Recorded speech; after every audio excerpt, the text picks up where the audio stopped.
Baik, kita mulai saja ya. Sambil menunggu nanti kalau ada yang datang ya silakan nanti bergabung lagi supaya tidak berlarut-larut acaranya. Baik, mari kita. Loh, mana Ibu Gun mana ya? Yang di depan boleh masuk aja ya.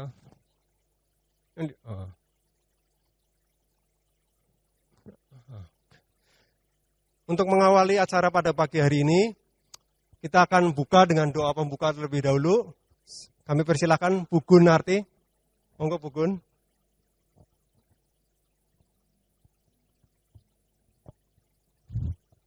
Selamat siang Romo, Bapak Ibu, mari kita siapkan hati untuk doa mengawali acara hari ini.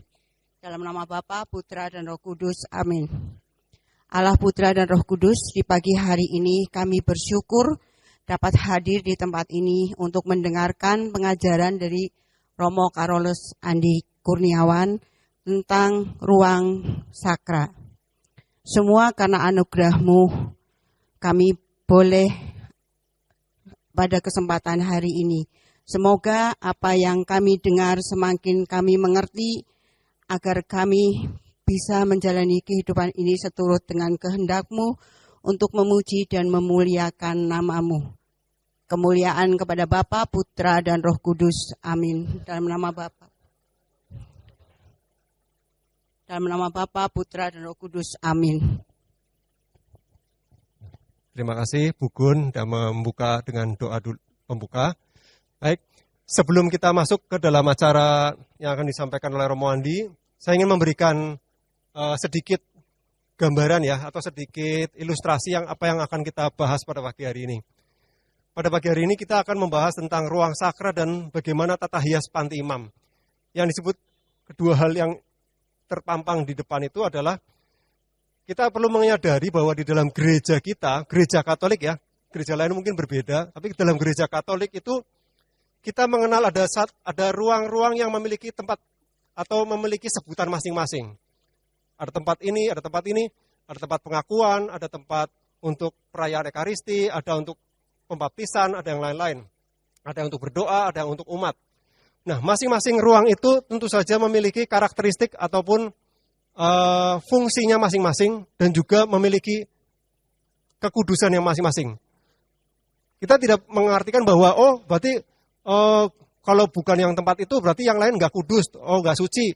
Enggak, tetapi ada tempat yang kita percaya lebih kudus dibanding tempat yang lain. Contohnya tabernakel. Tabernakel kan itu tempat untuk menyimpan tubuh Kristus.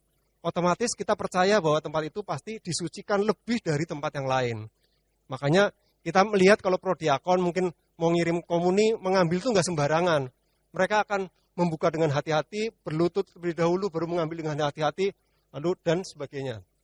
Itu karena adanya kesadaran bahwa tempat ini yang luar biasa, tempat penyimpanan sakramen Maha Kudus. Demikian pula dengan panti imam dan yang lain-lain nanti akan disampaikan Romo. Juga dengan bagaimana sih tata hias panti imam itu yang sebaiknya. Bukan yang kita tidak ngomong benar dan salah ya. Kalau benar dan salah itu kita ngomong kayak seolah-olah kita menghakimi. Tapi yang sebaiknya atau sepantasnya. Karena kita tahu bahwa panti imam itu tempat altar, tempat kurban Kristus dipersembahkan itu bukan tempat meja perjamuan makan-makan kayak di pesta gitu loh ya. Tapi ini adalah meja altar untuk mempersembahkan kurban Kristus sendiri. Jadi ada aturan atau ada kaidah-kaidah yang seharusnya kita ikutin atau yang kita perlu sadari supaya tidak berlebihan ataupun tidak menutupi makna dari masing-masing lokasi yang ada, misalkan altar atau ambo, entah kursi imam ataupun tabernakel.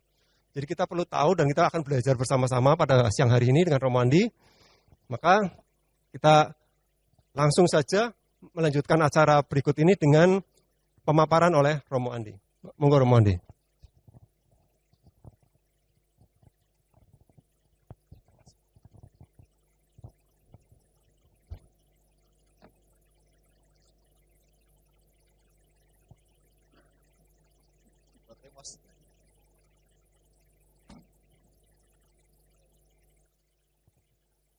Cek.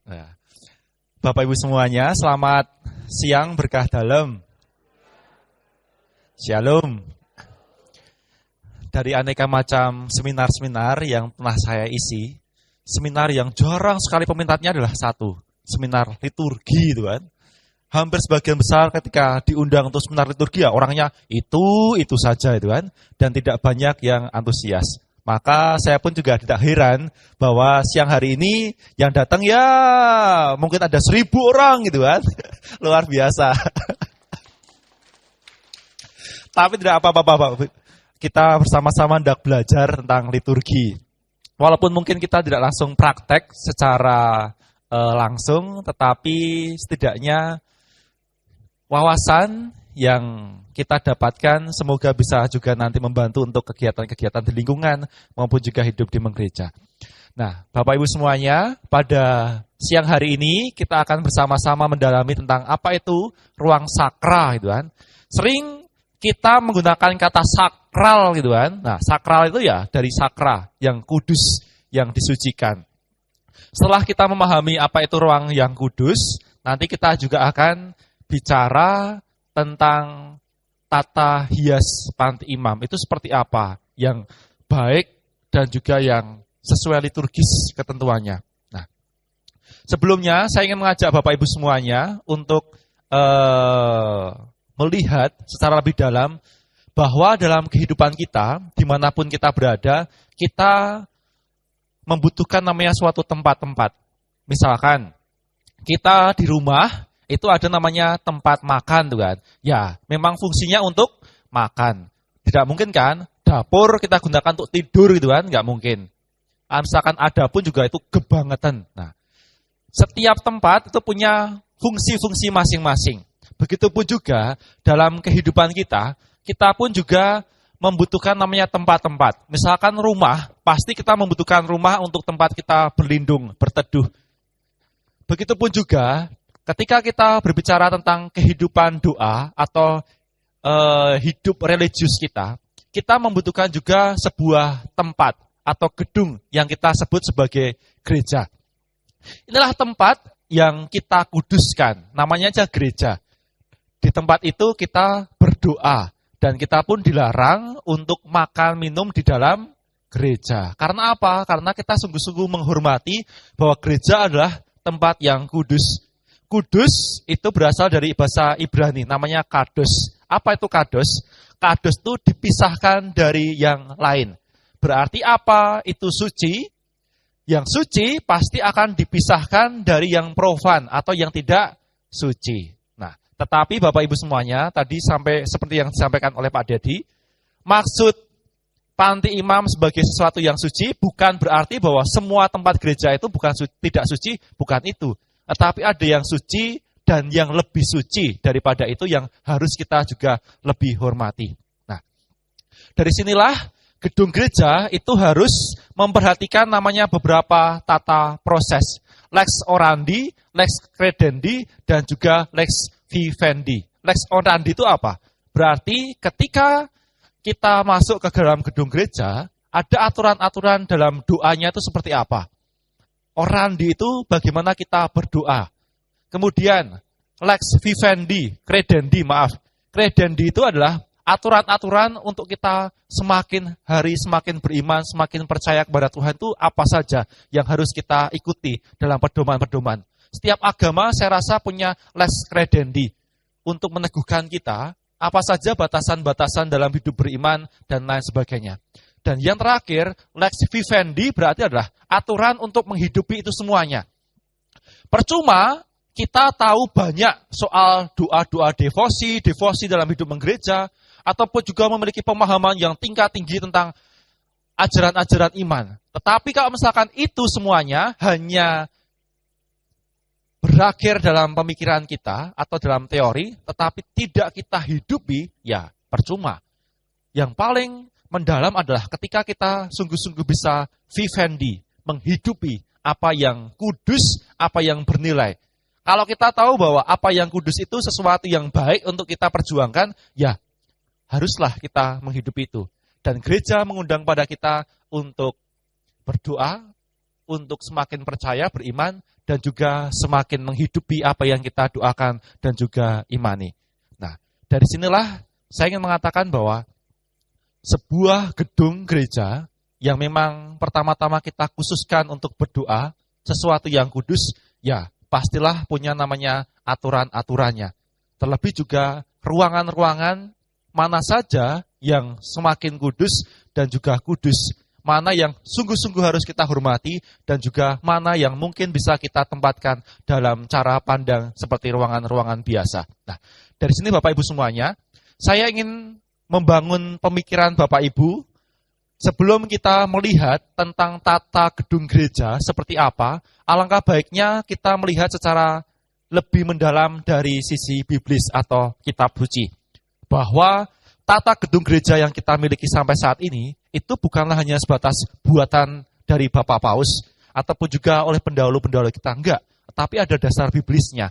Kita ada dasar yang bisa mempertanggungjawabkan bahwa gedung gereja dibangun seperti itu, ada panti imam, kemudian ada tabernakel, ada mimbar dan sebagainya, itu pasti ada dasar biblisnya. Nah, Bapak Ibu semuanya, dasar biblis bangunan sakral itu pertama-tama haruslah kita pahami dari sebuah kisah penciptaan. Mengapa pertama-tama yang ditampilkan adalah kisah penciptaan? Sebab kisah penciptaan mau mengandaikan bahwa Allah menciptakan segala sesuatunya. Berarti Allah menghendaki bumi, apa? Oh iya, Allah menghendaki adanya segala sesuatu yang ada di bumi ini. Tumbuh-tumbuhan, tanaman, pohon, makhluk-makhluk, binatang, bahkan juga manusia. Dan Allah mengatakan bahwa setiap kali penciptaan, hari pertama, hari kedua, sampai hari ke-6 mencipta, dan Allah mengatakan bahwa semuanya itu adalah baik adanya. Apa yang diciptakan oleh Tuhan itu baik adanya. Berarti segala sesuatu yang ada di bumi ini baik adanya, dan itu sungguh-sungguh harus kita gunakan untuk memuliakan namanya. Itulah tujuan untuk menggunakan segala sesuatu yang ada di bumi ini. Kemudian, Tuhan pun juga membuat namanya Taman Eden. Berarti apa? Tuhan mengkhususkan suatu tempat yang kudus dan yang layak untuk dihuni oleh manusia yang tidak berdosa pada waktu itu. Ada Taman Eden.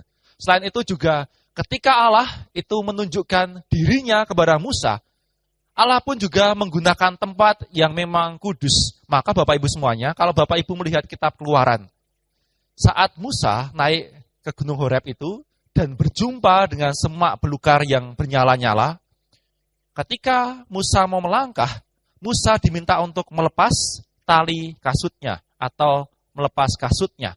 Dan di sana Allah mau menunjukkan bahwa tempat itu adalah tempat yang kudus. Tempat yang kudus tidak bisa kita gunakan dengan sembarangan atau kita samakan dengan tempat-tempat yang lain. Nggak bisa. Tempat yang kudus harus lebih dihormati dan juga disucikan. Perbuatan kita pun juga harus kita hindarkan dari hal-hal yang demikian, yang istilahnya mencemarkan kekudusan tempat Allah. Nah, begitupun juga Bapak Ibu semuanya, dalam perjanjian lama kita pun juga menemukan bahwa Allah itu menunjukkan kehendaknya dalam tempat-tempat tertentu, tidak semua tempat. Dan beberapa hal yang mau ditunjukkan adalah, misalkan saja, peristiwa Abraham yang mempersembahkan anaknya, Iska itu kan. Kalau Bapak Ibu lihat film yang akhir-akhir ini viral itu kan, apa namanya? The Only Son itu kan. Nah, itu adalah kisah tentang Abraham yang filmnya mungkin akan di-take down kan, oleh DPR karena jalan ceritanya berbeda dengan yang di Al-Quran. Kalau yang di Al-Quran itu yang dipersembahkan adalah Ismail. Kalau kita Iska. Jadi mau dihapuskan film itu di Indonesia. Mungkin Bapak Ibu yang belum sempat untuk nonton segeralah menonton Tuhan. Kemarin saya lihat di YouTube itu ada yang upload Tuhan. His Only Son 2023 Tuhan. Sudah ada yang upload. Silahkan kalau mau nonton di YouTube, sepertinya masih ada di YouTube. Seperti itu. Nah, Bapak Ibu semuanya, Allah itu menunjukkan kehendaknya di tempat-tempat khusus. Ketika Allah menunjukkan kehendaknya kepada Abraham, Allah menguji hati Abraham. Itu pun juga ada di gunung. Allah menunjukkan kehendaknya kepada Musa dengan memberikan kedua loh batu. Itu pun juga ada di Gunung Sinai. Maupun juga Allah itu menunjukkan kehendaknya pula kepada bangsa Israel pun juga ditunjukkan melalui gunung. Elia pun juga sama, menunjukkan keagungan Allah di sebuah gunung, gitu kan, Gunung Karmel. Nah, ada tempat-tempat khusus yang memang digunakan oleh Allah untuk menunjukkan kehendaknya. Begitupun juga dalam konteks biblis ini kita mau mengakui bahwa ada tempat-tempat khusus yang memang oleh Allah dipilih dan juga dikuduskan. Dan di sini Allah menjunjung tempat itu sebagai sesuatu yang bernilai dan juga istimewa di hadapannya. Dari konteks biblis ini, kita mau mengatakan bahwa Allah itu pun juga menyetujui adanya kemah suci. Allah memberikan arahan, instruksi untuk menempatkan barang-barang apa saja yang harus ada di kemah suci. Dan juga bagaimana cara membangun kemah suci sebagai kediaman Allah pun Allah yang memandunya. Dan lebih dari ini, kita pun sungguh-sungguh akhirnya mengakui bahwa kehendak Allah mau menunjukkan setiap tempat punya hierarkinya masing-masing. Tidak semua bisa kita samaratakan. Dengan Allah menghendaki adanya kemah suci, dan kemah suci itu hanya bisa dibuat oleh Musa seturut dengan perintah Allah, berarti memang ada tempat-tempat yang sakral dan hanya bisa dimasuki oleh orang-orang tertentu. Tidak bisa semua orang masuk ke dalam kemah suci. Hanya Harunlah yang adalah imam besar yang diperbolehkan untuk masuk ke kemah suci untuk mempersembahkan kurban bakaran kepada Allah. Yang lain tidak boleh. Bahkan imam-imam Lewi pun juga tidak boleh sembarangan masuk. Bahkan tidak boleh. Hanya pribadi-pribadi tertentu yang diperkenankan masuk dalam kemah suci. Yakni salah satunya Imam Harun. Begitupun juga ketika nanti saya memperlihatkan tentang bait Allah. Bait Allah singgasana yang dari suci dan paling tersuci itu hanya boleh dimasuki oleh satu orang, yakni imam besar. Dan imam-imam yang lain tidak boleh memasukinya. Hanya imam saja, imam besar saja yang boleh masuk ke dalam tabir bait suci. Nah, Bapak Ibu semuanya, saya ingin memperlihatkan bahwa inilah gambaran tentang kemah bangsa Israel. Kemah suci yang dibuat oleh Musa. Dalam kemah suci ini, kurban bakaran ada di depan kemah suci. Dan yang boleh memasuki kemah suci ini ya hanya Imam Harun untuk berjumpa dengan Allah yang hadir dalam kedua loh batu. Kemudian, nah, Bapak Ibu semuanya, setelah bangsa Israel itu menetap di Kanaan dan mulai membangun suatu kerajaan, kemah suci itu akhirnya dibangun ulang secara permanen. Jika kemah suci ketika bangsa Israel nomaden itu kan ada di padang gurun selama 40 tahun, kemah itu bisa dibongkar kemudian bisa dibangun lagi. Tetapi ketika bangsa Israel sudah ada di tanah terjanji Kanaan dan mendirikan bait suci sebagai kediaman Allah, di sanalah bangunan itu semakin permanen. Dan bangunan yang pertama, bait suci, dibangun oleh Salomo. Bangunannya sungguh-sungguh luar biasa, indahnya. Dan di dalamnya penuh dengan emas. Nah,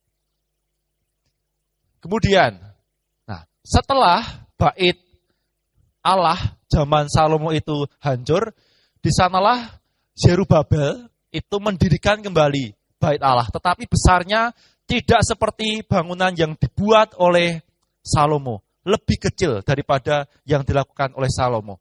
Kemudian pula setelah bait Allah ini dihancurkan pada zaman Asyur gitu kan. Nah, akhirnya Herodes itu membuat bait Allah kembali. Nah, Bapak Ibu semuanya, bait Allah yang dialami oleh Yesus Kristus atau zaman saat Yesus Kristus itu lahir adalah bait Allah yang ketiga. Bait Allah yang dibuat oleh Herodes Agung, bukan Herodes Antipas. Herodes Agung adalah ayah dari Herodes Antipas. Yang waktu itu ambil bagian dalam menghukum Yesus Kristus adalah Herodes Antipas, anak dari Herodes Agung. Jadi perlu kita pahami bahwa Herodes pun juga ada dua. Jangan sampai kita salah artikan hal itu. Nah, kurang lebih bangunan di zaman Herodes itu seperti ini. Bahwa ada nih bait Allah. Inilah bait Allah. Nah, dalam bait Allah ini ada beberapa hierarki susunan kekudusannya. Pertama pelataran, kemudian altar, dan juga bait Allah yang kudus dari yang terkudus. Setiap orang itu boleh masuk ke pelataran bait Allah ini, kecuali mereka yang bukan orang-orang Yahudi tidak diperkenankan untuk melewati batas ini atau tembok ini. Yang boleh melewati tembok ini adalah orang-orang Yahudi saja. Orang non-Yahudi tidak boleh melewati batas tembok ini. Kemudian mereka yang diperkenankan masuk ke sini adalah mereka yang mempersembahkan kurban-kurban. Bapak Ibu semuanya, kalau Bapak Ibu melihat dalam kitab suci, khususnya Injil Lukas, di sana kita akan menemukan bahwa Maria dan Yosef bertemu dengan Simeon. Di mana bertemunya? Kemungkinan adalah di sini, di pelatarannya, depan, paling depan. Kemudian kurban-kurban bakaran itu akan dibakar di altar pembakaran, pengorbanan.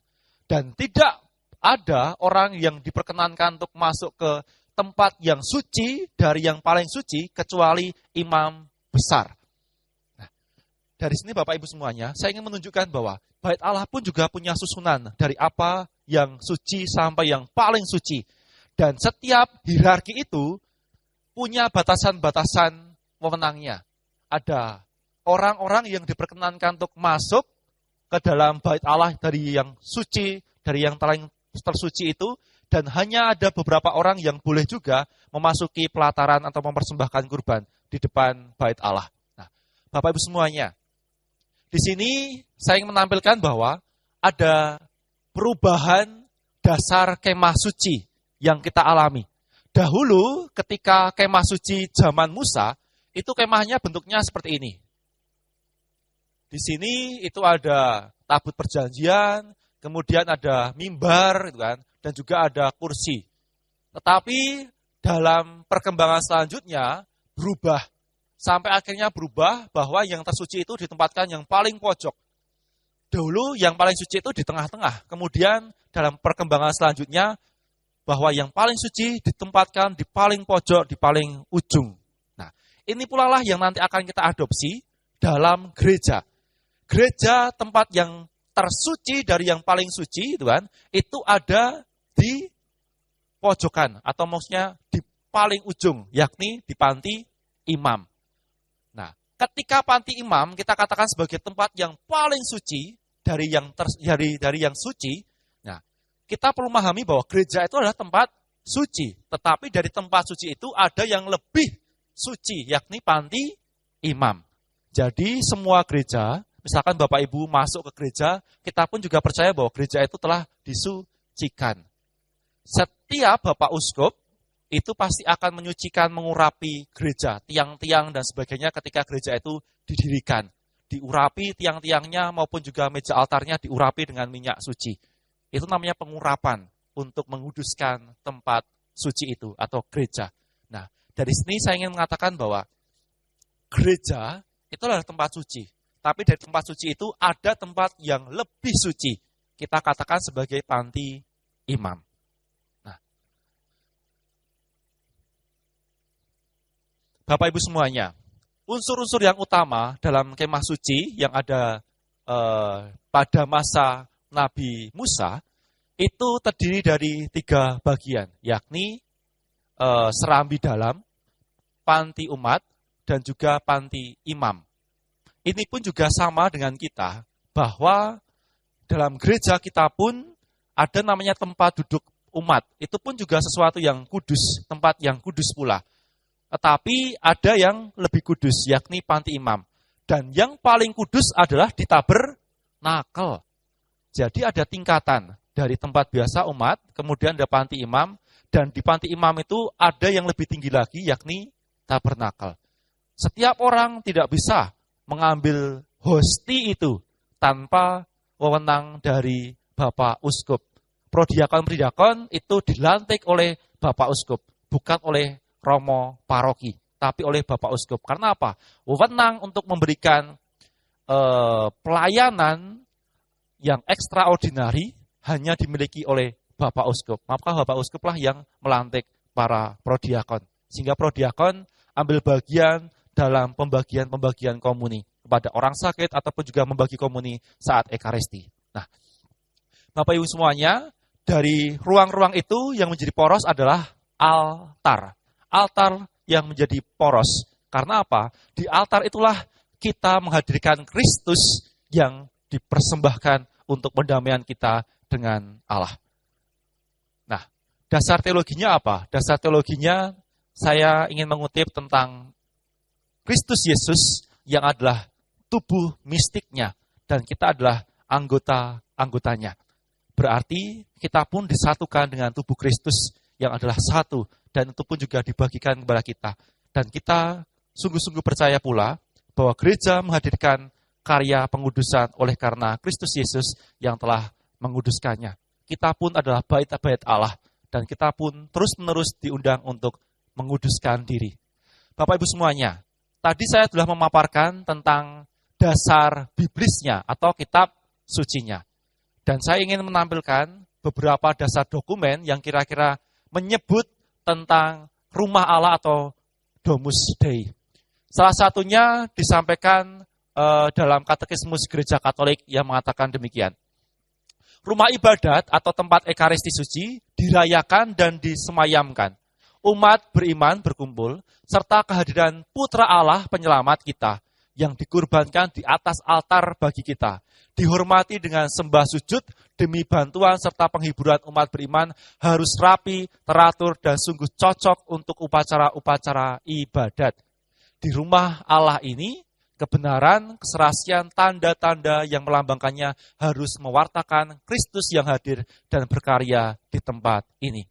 Bapak Ibu semuanya, kita menjadikan gereja sebagai tempat yang kudus, sebab di sanalah kita menghadirkan karya pengorbanan Kristus untuk mendamaikan kita. Dan di sini ada beberapa dokumen-dokumen yang juga menyebut tentang gereja ini. Salah satunya saya membacakan. Dalam liturgi dunia ini, kita ikut mencicipi liturgi surgawi yang dirayakan di kota suci Yerusalem, tujuan peziarahan kita. Bahwa dengan kita merayakan Ekaristi di gereja, kita pun juga merayakan perjamuan kudus yang nanti akan kita alami juga ketika kita ada di surga. Maka gereja diharapkan menghadirkan karya kasih Allah yang menguduskan kita semuanya. Nah, Bapak Ibu semuanya, dari tempat-tempat yang ada di gereja itu, saya ingin menyoroti bahwa tempat yang terkudus dari yang kudus, yakni panti imam, terdiri dari 3 bagian yang harus kita perhatikan. Yakni dalam panti imam itu kita melihat ada 3 bagian utama dalam panti imam. Pertama adalah altar, kedua adalah mimbar, dan ketiga adalah tempat duduk imam. Itu ada 3 tempat yang ada di panti imam. Ketiga tempat ini pun juga melambangkan tugas imamat Kristus atau munus Christi. Pertama, munus sanctificandi, yakni tugas menguduskan. Tugas menguduskan berarti kita tempatkan dalam liturgi Eka Christi. Selama liturgi Ekaristi, imam akan ada di altar. Kemudian yang kedua adalah munus docendi, docere, mengajar. Tugas mengajar adalah ketika kita bersama-sama merayakan liturgi sabda. Selama liturgi sabda, semuanya akan dipusatkan di mimbar. Bacaan-bacaan khotbah akan dilaksanakan di mimbar.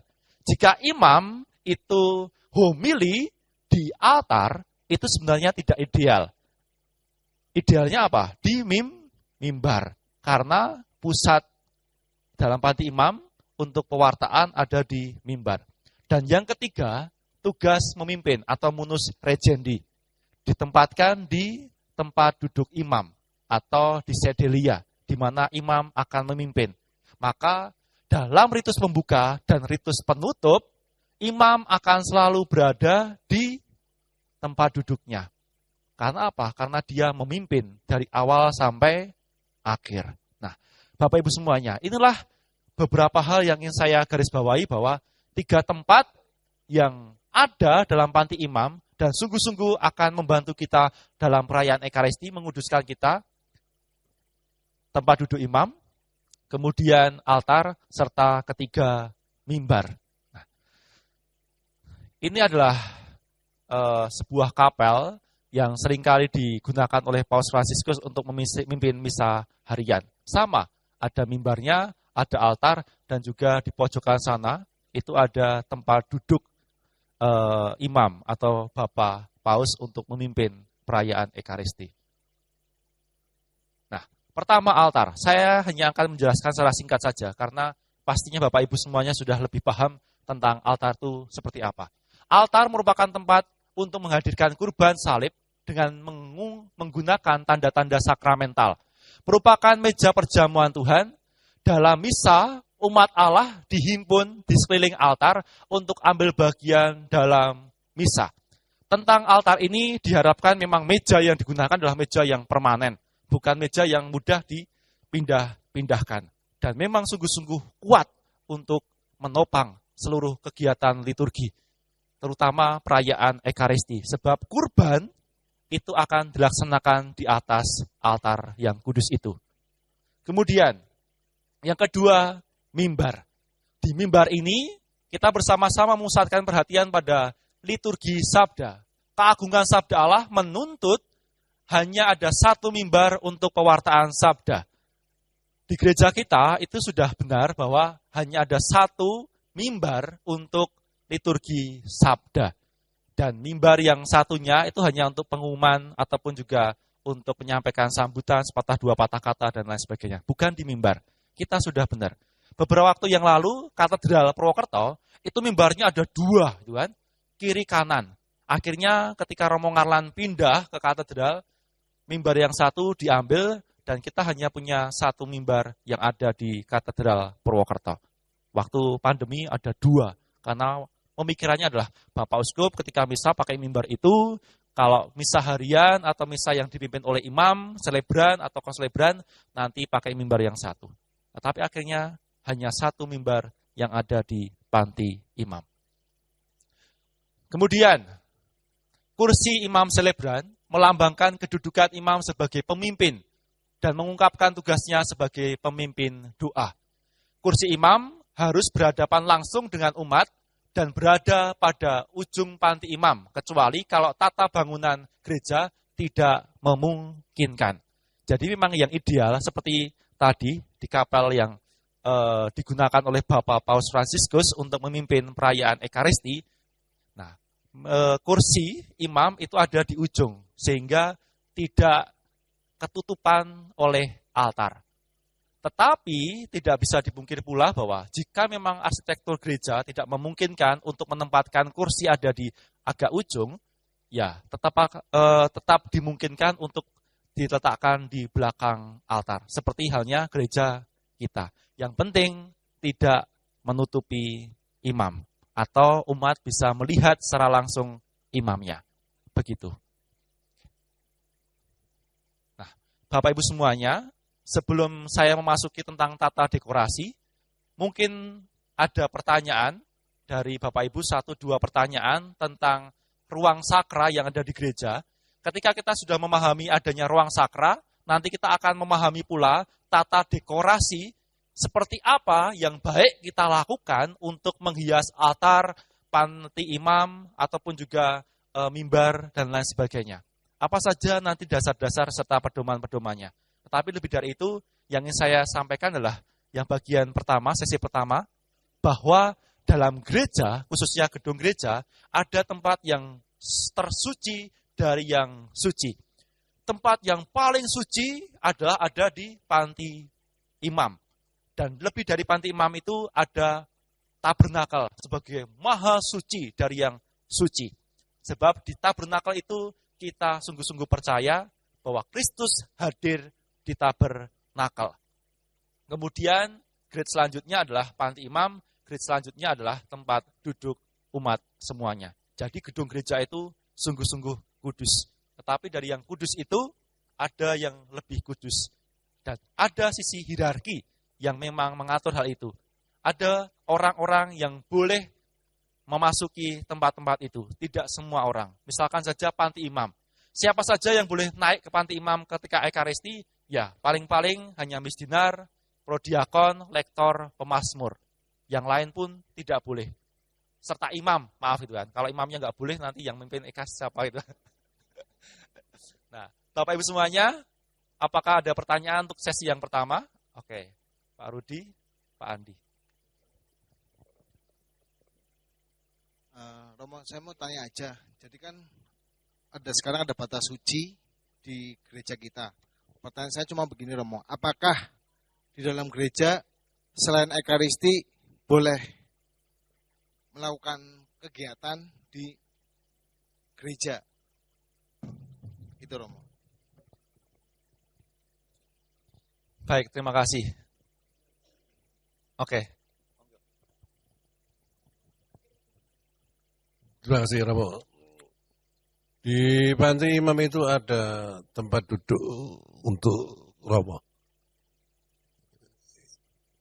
Terus pertanyaan saya, itu nggak boleh orang sembarangan duduk ya, Romo? Awam maupun prodiakon nggak boleh ya. Walaupun dia gantiin, adakan abdi pada sabda. Saya pernah di Tegal ini. Waktu misa pagi saya tegur itu orangnya itu. Kamu nggak boleh duduk di situ. Jawabannya, Romo kan podo wae wong. Wah, mau untung saya udah tua tadi. Terus saya tanya sama Romo Suratman, ada juga tempat duduk yang namanya katanya kursi katedral. Yang Romo pun tidak boleh duduk situ, yang boleh uskup. Itu betul. Gimana ceritanya, Romo? Terima kasih, Romo. Terima kasih. Pertama saya akan tanggapi pertanyaan yang pertama terkait dengan batas suci. Bapak Ibu semuanya, sebenarnya tulisan batas suci itu mau mengajak kepada kita semuanya untuk berkata kese bahwa di gereja adalah tempat yang suci. Berarti tidak boleh orang sembarangan lalu lalang, bahkan makan, minum, ataupun juga lewat warawiri dalam bahasa Jawanya di depan panti imam. Harus sungguh-sungguh menghormati.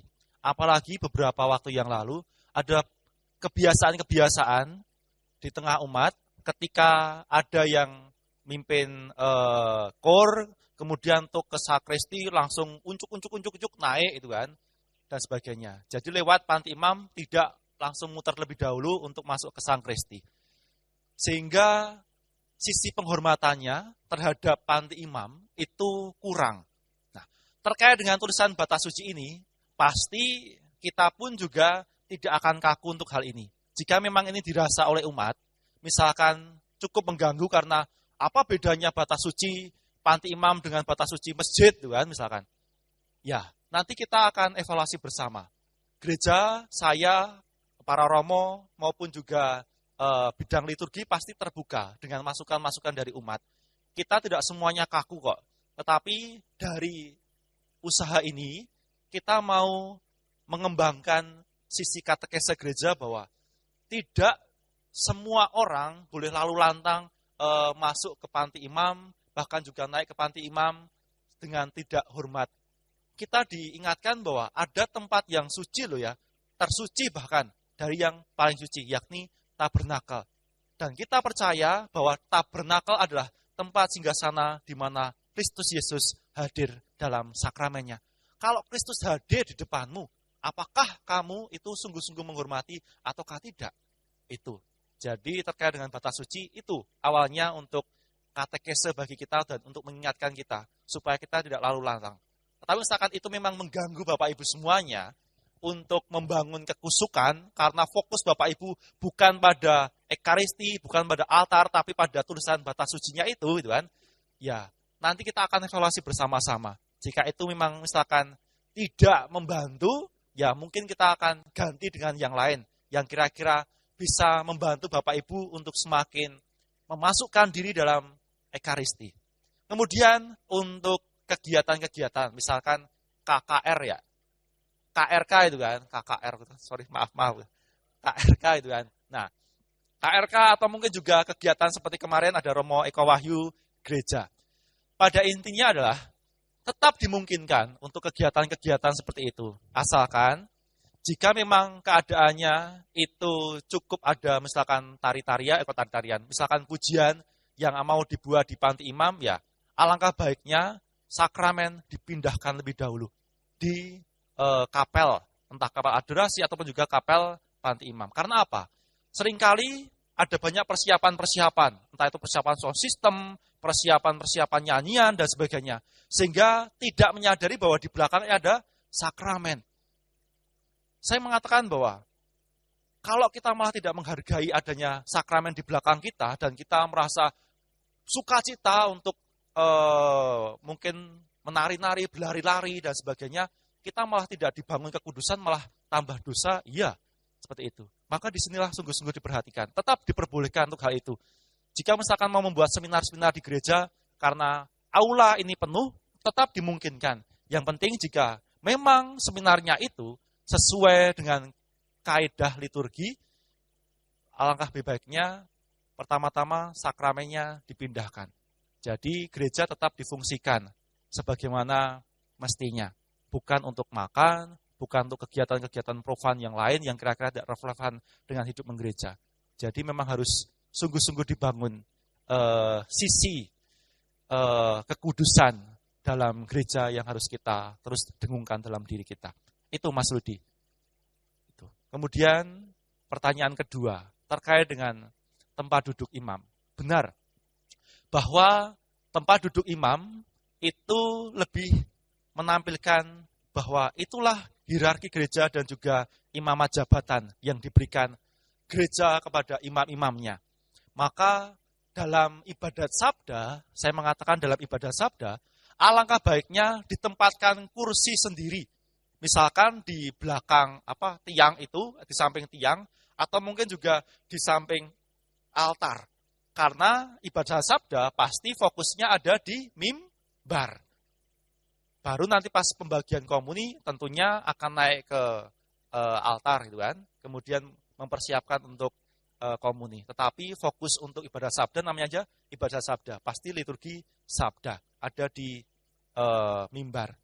Di sini diharapkan memang untuk kursi, dicari kursi tersendiri, ditempatkan di samping tiang, atau mungkin juga di samping altar. Itu yang lebih idealnya, seperti itu. Karena tempat duduk imam pun juga tidak bisa digunakan oleh siapapun juga selain imam yang merayakan ekaristi, hanya ekaristi pada waktu itu.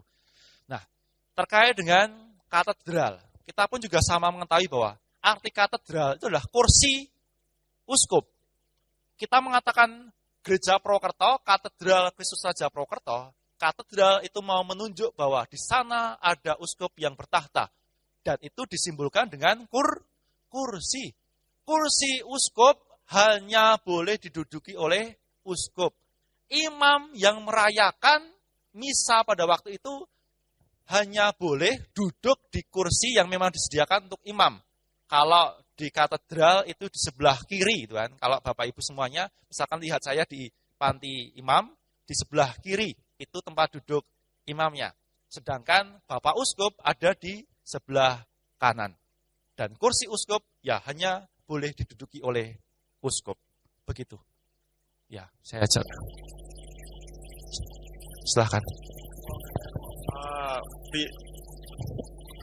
Bolehkah saya mengambil kesimpulan bahwa tadi kan Romo bilang kalau ada KRK bisa, tetapi sebaiknya sakramen dipindahkan. Ya. Bisa nggak saya ngambil kesimpulan bahwa sebenarnya Tuhan tidak suka KRK. Tuhan nggak suka tari-tarian. Bahkan Tuhan tidak suka persiapan untuk kemuliaannya. Bisa nggak saya ambil kesimpulan begitu? Terima kasih. Oke, terima kasih. Terkait dengan hal itu, saya mengatakan bahwa bukan. Sebab dalam Injil Matius pun dikatakan bahwa 2 orang berkumpul dalam namaku, aku hadir di tengah-tengah dia. KRK pun juga cara pula untuk memuji memuliakan Allah. Doa-doa kita pun juga cara bagi kita untuk memuji memuliakan Allah. Apalagi ekaristi yang jauh lebih dari itu pasti adalah sarana bagi kita untuk memuliakan dan juga untuk menguduskan kita. Saya mengatakan bahwa mengapa pertama-tama itu harus dipindahkan dulu? Karena kadang saya tidak munafik bahwa orang ketika mempersiapkan KRK, misalkan mempersiapkan sound dan sebagainya, banyak orang yang luluh lalang. Atau misalkan KRK sudah dimulai, jika memang itu sungguh-sungguh membantu kita untuk semakin dekat dengan Tuhan, kalau tabernakel mau ditahtakan di sana atas persetujuan pastor paroki dan sebagainya, tetaplah diperbolehkan. Percayalah bahwa Tuhan itu hadir dimanapun juga, tidak dibatasi. Tetapi yang memang perlu diantisipasi adalah ketika KRK, jujur bahwa kadang banyak persiapan-persiapan untuk tari-tarian atau mungkin juga untuk gerak lagu dan sebagainya, itu tidak menghormati bahwa Kristus ada di tabernakel. Lebih baik simpan dulu tabernakel, pindahkan, baru ketika KRK mulai tempatkan lagi. Jika itu memang sungguh-sungguh membantu kita untuk membangun kehadiran Tuhan dalam hati kita. Tentunya hal ini sungguh-sungguh perlu dipertimbangkan dengan bijak semuanya. Bukan berarti bahwa Tuhan tidak cinta pada KRK, Tuhan tidak cinta pada karismatik, enggak. Tuhan hadir dalam aneka macam peristiwa-peristiwa hidup kita. Bahkan ketika kita hanya berdoa pun, Tuhan pun mengatakan bahwa aku hadir pada 2 atau 3 orang yang berkumpul dalam namaku. Tetapi kehadirannya menghormati adanya Tuhan apa enggak? Itu yang perlu sungguh-sungguh kita cermati. Jangan sampai kita mengatakan bahwa 2-3 orang berkumpul dalam namaku, Tuhan hadir di tengah-tengahku. Tetapi aku menghadirkan Tuhan apa enggak? Jangan sampai ketika kita datang berkumpul, tapi kita tidak malah menghormati hadirnya Tuhan di tabernakel. Itu sebenarnya yang mau dibenahi soal itu. Bukan masalah ditempatkan situ boleh atau enggak. Saya tidak akan pernah langsung menjawab hal itu. Tapi saya ingin menjawab bagian lebih dalam bahwa kita bisa enggak memposisikan diri kita bahwa kalau ada sakramen di belakang, kita sungguh-sungguh menempatkan diri dengan baik. Jangan sampai kita kadang lalu lalang, bahkan juga makan minum di gereja karena persiapan-persiapan dan sebagainya. Jika memang itu masih persiapan, lebih baik tempatkan dulu sakramen di kapel. Ketika sudah mau misalkan ada doa dan sungguh ekaristi, dan sungguh kehadiran Tuhan dalam tabernakel kita rindukan, hadirkanlah itu di gereja bersama dengan KRK. Yang penting ingat bahwa kita tahu di mana batasan-batasannya yang perlu kita sungguh-sungguh harus cermati. Jangan sampai akhirnya kita malah tidak menghormati Kristus yang hadir. Hadirkanlah hati yang mau datang kepada Tuhan, mau berkumpul dan juga mau bercakap dengan Tuhan dalam perjumpaan. Itu Pak Tono yang ingin saya sampaikan. Setiap doa baik adanya. KRK, karismatik, Legio Maria, itu pun juga menghadirkan Tuhan. Tetapi ingat bahwa kehadiran Tuhan yang sungguh-sungguh real dan sungguh-sungguh nyata yang kita iman adalah kehadiran Tuhan dalam hosti kudus, dalam sakramen. Sebab di sanalah kita percaya bahwa Kristus hadir secara nyata. Itulah kehadiran yang tidak bisa digantikan oleh apapun. Dan kita mengatakan bahwa itulah kehadiran yang paling puncak dalam sakramen. Maka saya selalu mengharapkan bahwa kalau Bapak Ibu datang ke gereja, ketika masuk, bersujudlah lebih dahulu sebelum duduk. Hormati sakramen itu. Sebab di sanalah Tuhan bertahta. Itu bukan hanya simbol loh ya, simbol adanya roti. Tapi itu adalah kehadiran Tuhan yang sungguh-sungguh nyata pada kita.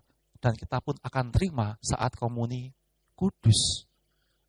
Itu yang bisa saya jawab Pak Tono. Mungkin memuaskan hasrat pertanyaannya itu kan, atau mungkin juga kurang. Ya, itu yang bisa saya jelaskan dengan segala kekurangan dan kelebihan saya. Jika mungkin nanti ada Romo Bagio, pasti beliau sebagai Romo Paroki bisa lebih menjelaskan untuk hal itu.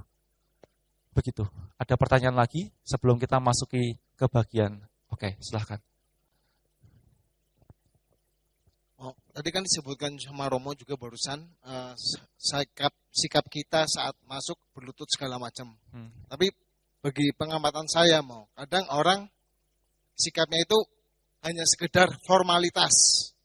Hanya ada yang berlututnya pun nggak sempurna atau nunduknya cuma gini atau asal lah sebagai formalitas itu.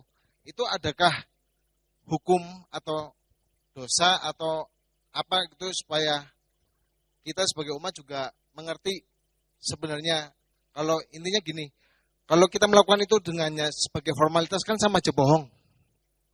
Nah, sikap kita sebaiknya tuh seperti apa sih mau? Kadang kan kalau berlutut juga kondisi orang berbeda-beda. Mungkin karena mereka sakit atau mereka mungkin memang ada gangguan di fisiknya kan. Itu juga menjadi kadang melihatnya itu aja sih mau. Baik, pertanyaan selanjutnya, Bu Linda.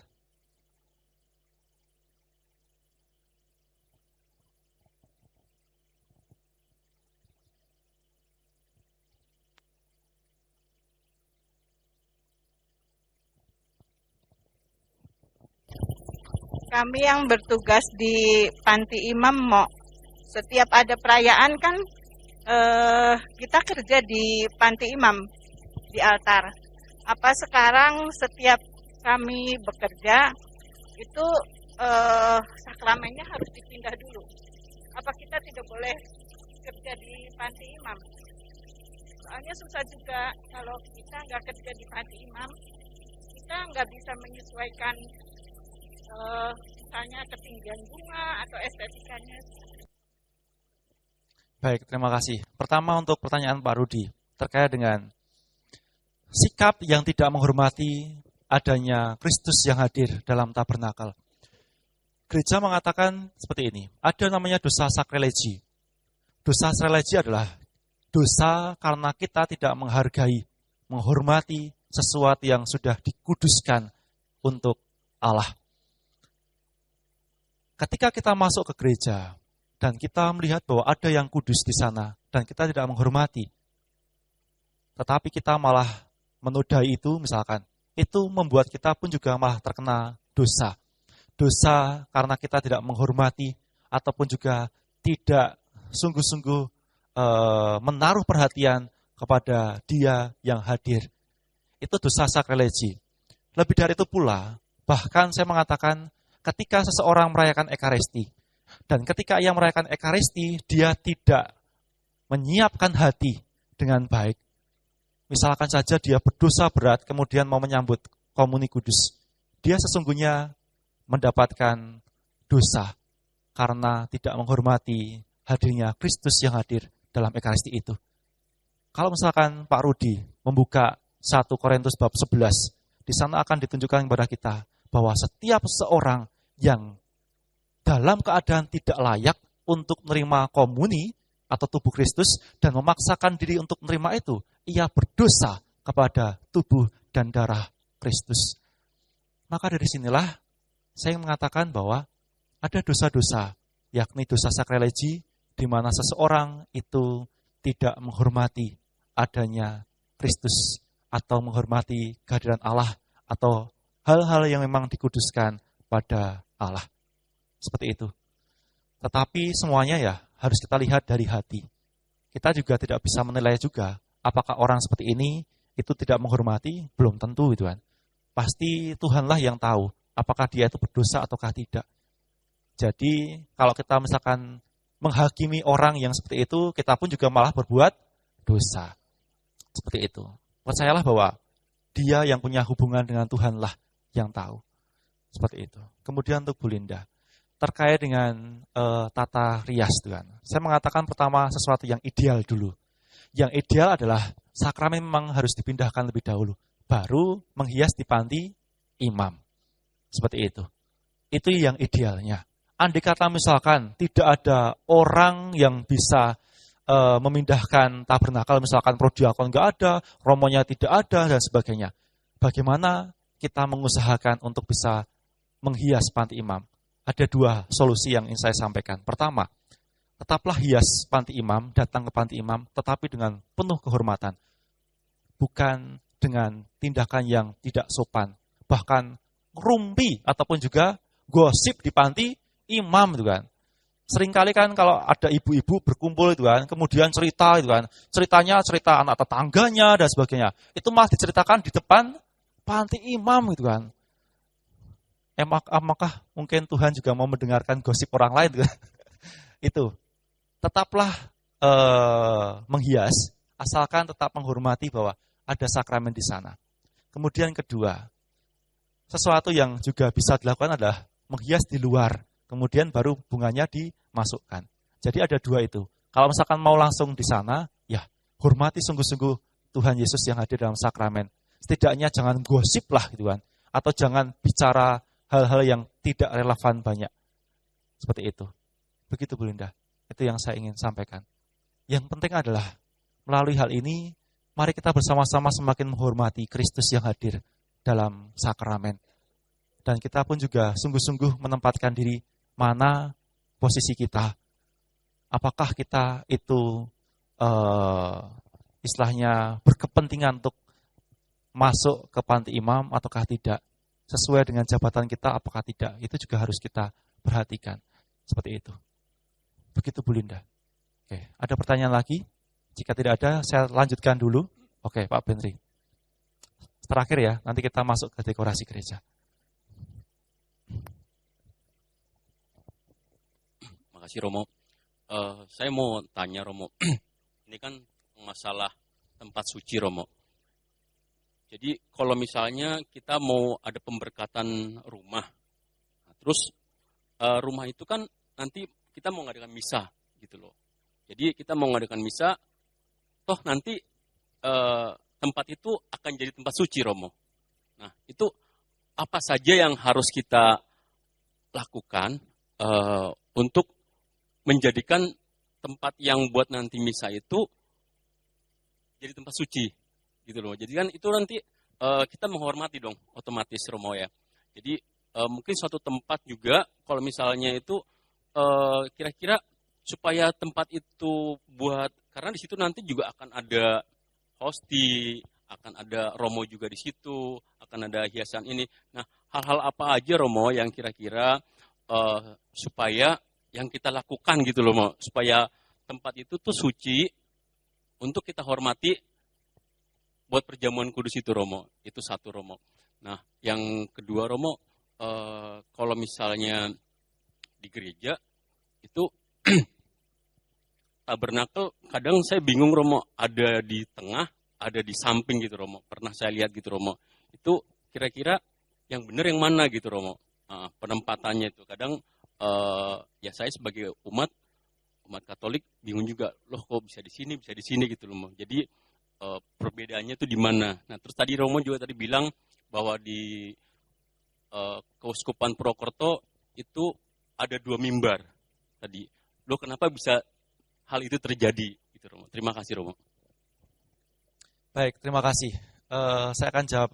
Pertama terkait dengan perayaan Ekaristi di rumah. Bagaimana untuk menghormati hal itu? Pertama, kita mau menempatkan diri seperti ini. Tempatkanlah perhatian pertama-tama pada sesuatu yang ideal. Kalau sesuatu yang ideal itu tidak bisa dipenuhi, ya paling enggak yang minimal itu apa yang bisa diusahakan. Perayaan Ekaristi di rumah berbeda dengan perayaan Ekaristi di gereja. Sebab gereja memang bangunannya mengkondisikan untuk hal itu. Ada panti imam yang jauh lebih tinggi, kemudian tabernakel yang jauh lebih tinggi, seperti itu. Jadi memang tata letak di gereja ideal. Sedangkan di rumah itu sesuatu yang tidak ideal sebenarnya, tapi masih bisa dilakukan. Cara melakukannya seperti apa? Pertama adalah hormati kehadiran altar yang ada di sana. Karena di altar itulah kita sungguh menaruh suatu pengharapan kita bahwa Kristus hadir secara nyata di altar itu. Dalam kurbannya, dalam transubstansi, perubahan roti, anggur menjadi tubuh darah Kristus ada di altar. Maka alangkah baiknya seperti hanya di gereja, ketika Ekaristi dimulai, ya setidaknya jangan lalu lalang di depan altar. Hormatilah altar yang nanti digunakan untuk merayakan Ekaristi. Seperti itu. Maka secara ideal pula adalah altar yang digunakan adalah altar yang kokoh. Dan juga altar yang alangkah baiknya tidak digunakan untuk hal-hal yang berdosa. Contohnya, meja judi digunakan untuk altar itu kan. Misalkan contoh ekstrimnya itu kan, contoh ekstrimnya. Ya tidak boleh itu kan. Gunakanlah memang meja-meja khusus yang memang tidak digunakan untuk hal-hal yang tidak baik itu kan. Meja yang lain boleh Tuhan, masih banyak meja-meja kok yang lain. Tapi jangan meja yang biasanya digunakan untuk berdosa, digunakan untuk altar. Itu sesuatu yang tidak ideal sebenarnya. Tidak ideal. Emang idealnya adalah meja itu yang memang sejak awal, dari awal sampai akhir digunakan untuk berdoa terus-menerus. Nah, itu sesuatu yang memang ideal. Tapi misalkan memang tidak ideal dan tidak ada meja satupun, hanya meja judi itu digunakan untuk altar, ya bagaimana gitu kan. Tapi alangkah baiknya cari sesuatu yang ideal lebih dahulu, Bapak Ibu semuanya. Coba untuk menempatkan segala sesuatu dalam ketidakidealan, untuk menilai-nilai sesuatu dalam apa sih aturan-aturan yang ideal, yang kira-kira bisa diusahakan di rumah. Itu saja. Karena memang misa di rumah, itu tidak bisa seperti misa di gereja yang ideal. Jadi diusahakanlah paling enggak yang batas-batas minimal yang perlu diusahakan. Seperti itu. Contohnya lagi, ketika misa selesai itu kan, kemudian ketika makan, peralatan liturgi masih ada di atas altar, kemudian makanannya romo ditaruh di atas altar itu kan. Yo jangan, tempatkanlah di tempat lain. Kecuali misalkan itu sudah dibereskan, terus taplaknya sudah diambil dan sebagainya, mau digunakan untuk tempat makan, ya silahkan. Tetapi selesaikan dulu. Jangan itu belum selesai, taplaknya masih putih, di sana ada piala dan sebagainya, langsung ditempati sengsu gitu kan, atau mungkin juga babi dan sebagainya. Ayo, itu sesuatu yang tidak berkenan. Menghormati. Nah, itu Pak Bentri. Kemudian yang kedua, terkait dengan tabernakel. Dalam PUMR sebenarnya tidak ada aturan baku bahwa tabernakel harus ada di tengah, tidak ada. Tetapi aturan di PUMR adalah setidaknya tabernakel mudah untuk dipandang oleh umat yang datang ke gereja. Nah, di sini pastinya akan mengikuti juga untuk arsitek gereja. Beberapa waktu yang lalu, khususnya bulan Mei tahun ini, KWI itu mengeluarkan suatu pengajaran tentang desain tata arsitektur gereja. Bahwa kadang orang itu lupa ketika membuat gedung gereja, itu lupa sisi sakralnya dalam bangunan-bangunan. Sehingga ya dibuat bangunan yang penting indah saja itu kan. Tetapi tata letaknya kadang tidak dipahami. Sehingga tabernakel tidak dikondisikan di tempat yang mudah untuk dipandang. Sehingga ya tabernakel diselip-selipkan sajalah. Ini yang sebenarnya salah. Orang yang membuat desain gereja, alangkah baiknya tahu apa yang ada dalam kondisi gereja, tata liturgisnya dan sebagainya, supaya tahu juga untuk menempatkan di mana nanti tabernakel, di mana kor dan lain sebagainya. Seperti itu. Untuk di tengah ataupun juga di samping memang tidak ada aturan baku. Biasanya menyesuaikan dengan kondisi gereja. Contohnya saja HKY. Kalau tabernakel mau ditempatkan di tengah, itu sempit banget. Jadi kemungkinannya pinggir. Karena apa? Karena arsitek gerejanya itu kurang memungkinkan untuk ditempatkan di tengah. Seperti itu. Karena tiang-tiang samping kiri, samping kanan itu terlalu menjorok banget. Sehingga misalkan tempat duduk imam itu mau dipindahkan di samping kiri misalkan, umat yang ada di samping kiri nggak bisa lihat imamnya. Yang hanya bisa adalah mungkin depan serta samping kanan. Jadi memang harus lihat tata arsitektur gereja lebih dahulu. Mau menempatkan di mana. Yang penting itu bisa dilihat oleh umat. Dan umat tahu bahwa, oh itu tabernakel. Jangan sampai, itu tabernakel apa enggak ya? Gitu kan? Jangan sampai. Jadi memang harus sungguh tahu bahwa itu tabernakel. Itu Pak Bentri. Baik, Bapak Ibu semuanya saya lanjutkan lebih dahulu untuk tata dekorasi.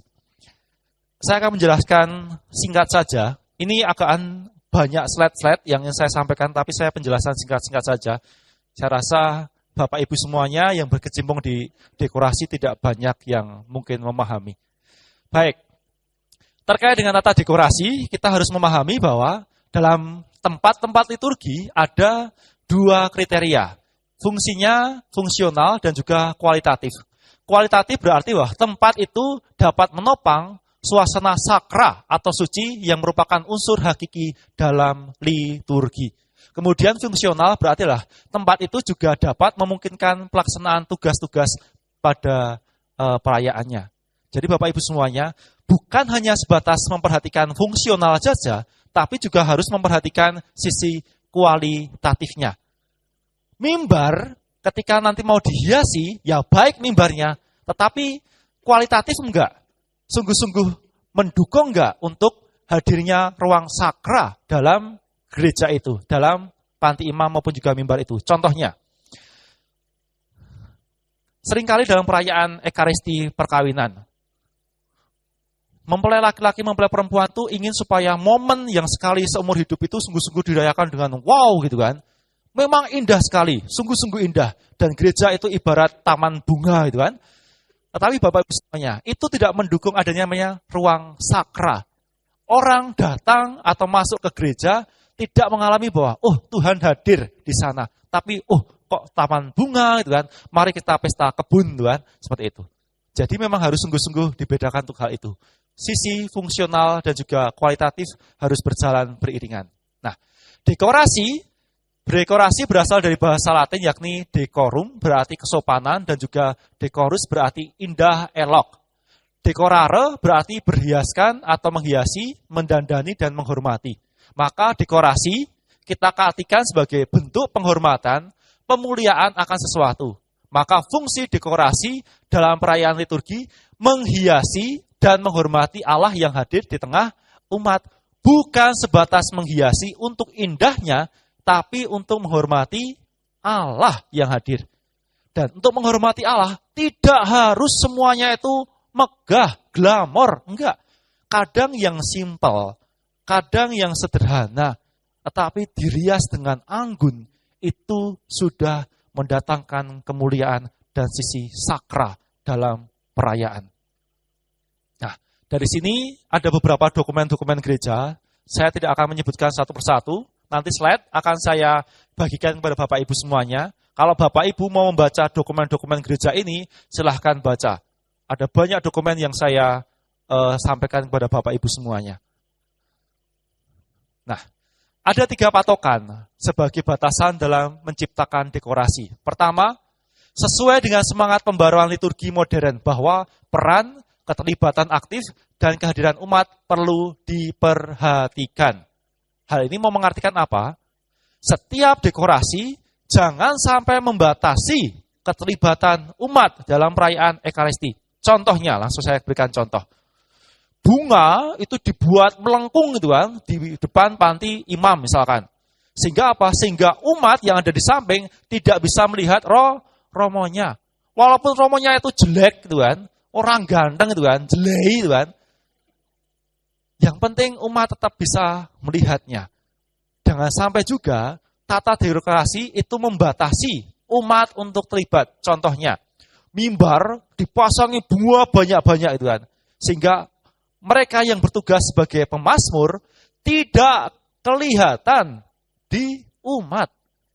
Jadi jangan membatasi partisipasi umat dalam bertugas. Indah boleh, tapi jangan kehilangan unsur pembaruan liturgi.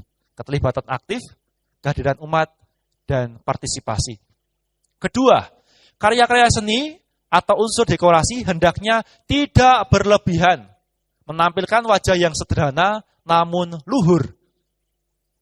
Jadi Bapak Ibu semuanya, tidak harus megah, glamor, tetapi sederhana saja, melainkan anggun, Tuhan. Bapak Ibu, kadang saya itu merasa terpukau ketika melihat undangan-undangan pernikahan atau undangan kegiatan-kegiatan apa itu kan. Ketika undangannya itu dibuat simpel, desainnya tidak banyak bunga-bunga dan sebagainya, hanya sedikit dengan warna yang cakep, dengan tulisan, itu sudah menampakkan sisi megah loh ya. Daripada bunganya banyak-banyak gitu kan, rasanya malah mumeti gitu kan. Lebih baik yang sederhana tetapi itu sungguh-sungguh elok, megah, anggun. Nah, itulah yang penting untuk diperhatikan. Kedua, mengedepankan makna dan fungsi objek liturgi. Tidak boleh menenggelamkan keberadaan unsur simbolik utama dalam liturgi. Contohnya, tabernakel, gitu kan? Tabernakel itu kehadiran Allah yang hadir di gereja. Kemudian ada inisiatif bahwa, wah Romo, yang tabernakel itu kan sesuatu yang tersuci dari yang suci Romo. baik kalau kita hiasi dengan bunga-bunga gitu kan. Terlalu banyak bunga sehingga kabur tabernakelnya itu di mana? Itu juga yang tidak diperkenankan. Jika mau menghiasi, hiaslah secukupnya yang sederhana di tabernakel. Itu sungguh-sungguh lebih baik demikian. Kemudian, spiritualitas pelayanan artis floral, biasanya problem ada di perangkai bunga dalam liturgi, ataupun juga seniman-senimawati artis floral. Nah, Paus Yohanes Paulus II dalam surat kepada para artis pernah juga menegaskan bahwa harus memperhatikan bahwa sisi-sisi liturgis ketika membuat rangkaian-rangkaian bunga. Bukan hanya sebatas indahnya saja, tapi juga harus memperhatikan kualitatif serta fungsional setiap tata-tata ibadah. Nah, Bapak Ibu semuanya, ada beberapa perhatian-perhatian terkait dengan tata dekorasi yang berkenan secara liturgis. Pertama, kesederhanaan yang luhur atau nobile simplicity. Suatu keindahan yang sederhana dan menarik dari apa saja yang digunakan atau dilakukan dalam perayaan liturgi merupakan undangan yang paling efektif untuk mengalami misteri. Apa yang dimaksudkan di sini? Bahwa hiasan yang sederhana itu akan menonjolkan bagian-bagian utama di panti imam. Contohnya, altar. Ketika altar dihiasi bunga yang sederhana, tidak menutupi semua bingkai altar, meja altar. Nah, kita sungguh-sungguh dibantu bahwa, oh itu altar, tempat perjamuan, bukan meja resepsi. Gitu kan? Bapak Ibu semuanya, kadang saya tuh menemukan bahwa altar itu semuanya dihias muter gitu kan, pakai kain tuh loh, kain yang apa? Semacam kayak resepsi itu loh gitu kan. Nah, renda-renda dan sebagainya, ada bunga-bunga dan sebagainya. Kadang mikir-mikirnya itu meja resepsi atau altar ya gitu kan. Nah, ini yang harus dipahami dari Bapak Ibu semuanya. Kemudian, kelaziman atau commonness. Dekorasi liturgi harus dikenali oleh umat. Setidaknya akrab bagi penglihatan dan pemahaman. Seperti yang saya sampaikan tadi. Kalau altar, ya hiasi secukupnya. Sehingga orang yang masuk ke gereja itu tahu bahwa, oh itu altar. Dan altar tidak kehilangan sisi magisnya atau sisi mistiknya. Mimbar pun juga sama. Orang masuk ke gereja melihat mimbar. Oh itu mimbar untuk bacaan. Bukan, ini mimbar atau bukan ya. Gitu. Kok banyak bunganya dan sebagainya. Tidak memperlihatkan mimbarnya. Bapak Ibu semuanya. Kalau terlalu banyak bunga-bunga di mimbar, fokusnya orang bukan ada di orang yang membaca sabdanya, tapi pada di bunganya. Nah, ini yang perlu kita sadari bersama. Yang ketiga adalah keindahan atau beauty-nya. Keindahan itu berkaitan dengan yang kudus menghadirkan Allah dalam keagungannya kepada manusia. Contohnya seperti ini, bunganya yang simple, sederhana, tetapi dengan bunga yang sederhana ini menampakkan bahwa, oh ini altar. Berbeda dengan meja-meja yang lain. Ini meja altar, meja untuk penghadiran karya keselamatan. Nah, dan yang terakhir adalah kualitas dan kepantasan. Karya hiasan bunga haruslah menempatkan keaslian, bukan sesuatu yang pragmatis maupun juga yang instan. Maksudnya apa? Ketika menghias bunga, usahakan bunga yang digunakan adalah bunga alami, bukan bunga plastik, kertas, dan sebagainya. Jangan. Tapi tetap diusahakan bunga yang asli gitu kan. Romo kan awet Romo gitu kan. Bunga imitasi bagus Romo gitu kan. Ngirit gitu kan. Kolektor gereja tidak berkurang untuk bunga yang digunakan hanya untuk 2 hari, 3 hari. Kemudian langsung layu gitu kan. Mending kan sintetis Romo. Untuk selama-lamanya kekal abadi kasih setianya itu kan. Tidak bisa Bapak Ibu semuanya. Hiasan pun juga harus menggunakan hiasan bunga yang hidup. Jika tidak ada bunga, bisa menggunakan namanya pot dan sebagainya untuk hiasan-hiasan hidup. Itu sudah lebih dari cukup. Tidak harus semuanya bunga. Sekarang ada kebiasaan menggunakan pot dengan daun-daun yang baik, gitu kan. Misalkan kayak aglonema dan sebagainya, itu sesuatu yang baik. Nah, jadi tidak harus untuk menghias altar kita membutuhkan dana yang begitu besar, mahal, enggak. Kita punya kok banyak alternatif. Bahkan ketika saya lihat misalkan di kapel susteran, biasanya para suster itu menghias altar menggunakan pot-pot biasa, kemudian di potnya itu diberi namanya kain-kain renda-renda. Kok renda-renda? Kain apa ya? Nilen tuh. Nilen ya? Nah, diberi kain yang itulah jadi tambah cantik gitu kan. Sehingga semakin semangat untuk merayakan Ekaristi bersama suster. Nah, keaslian tadi sudah saya sampaikan.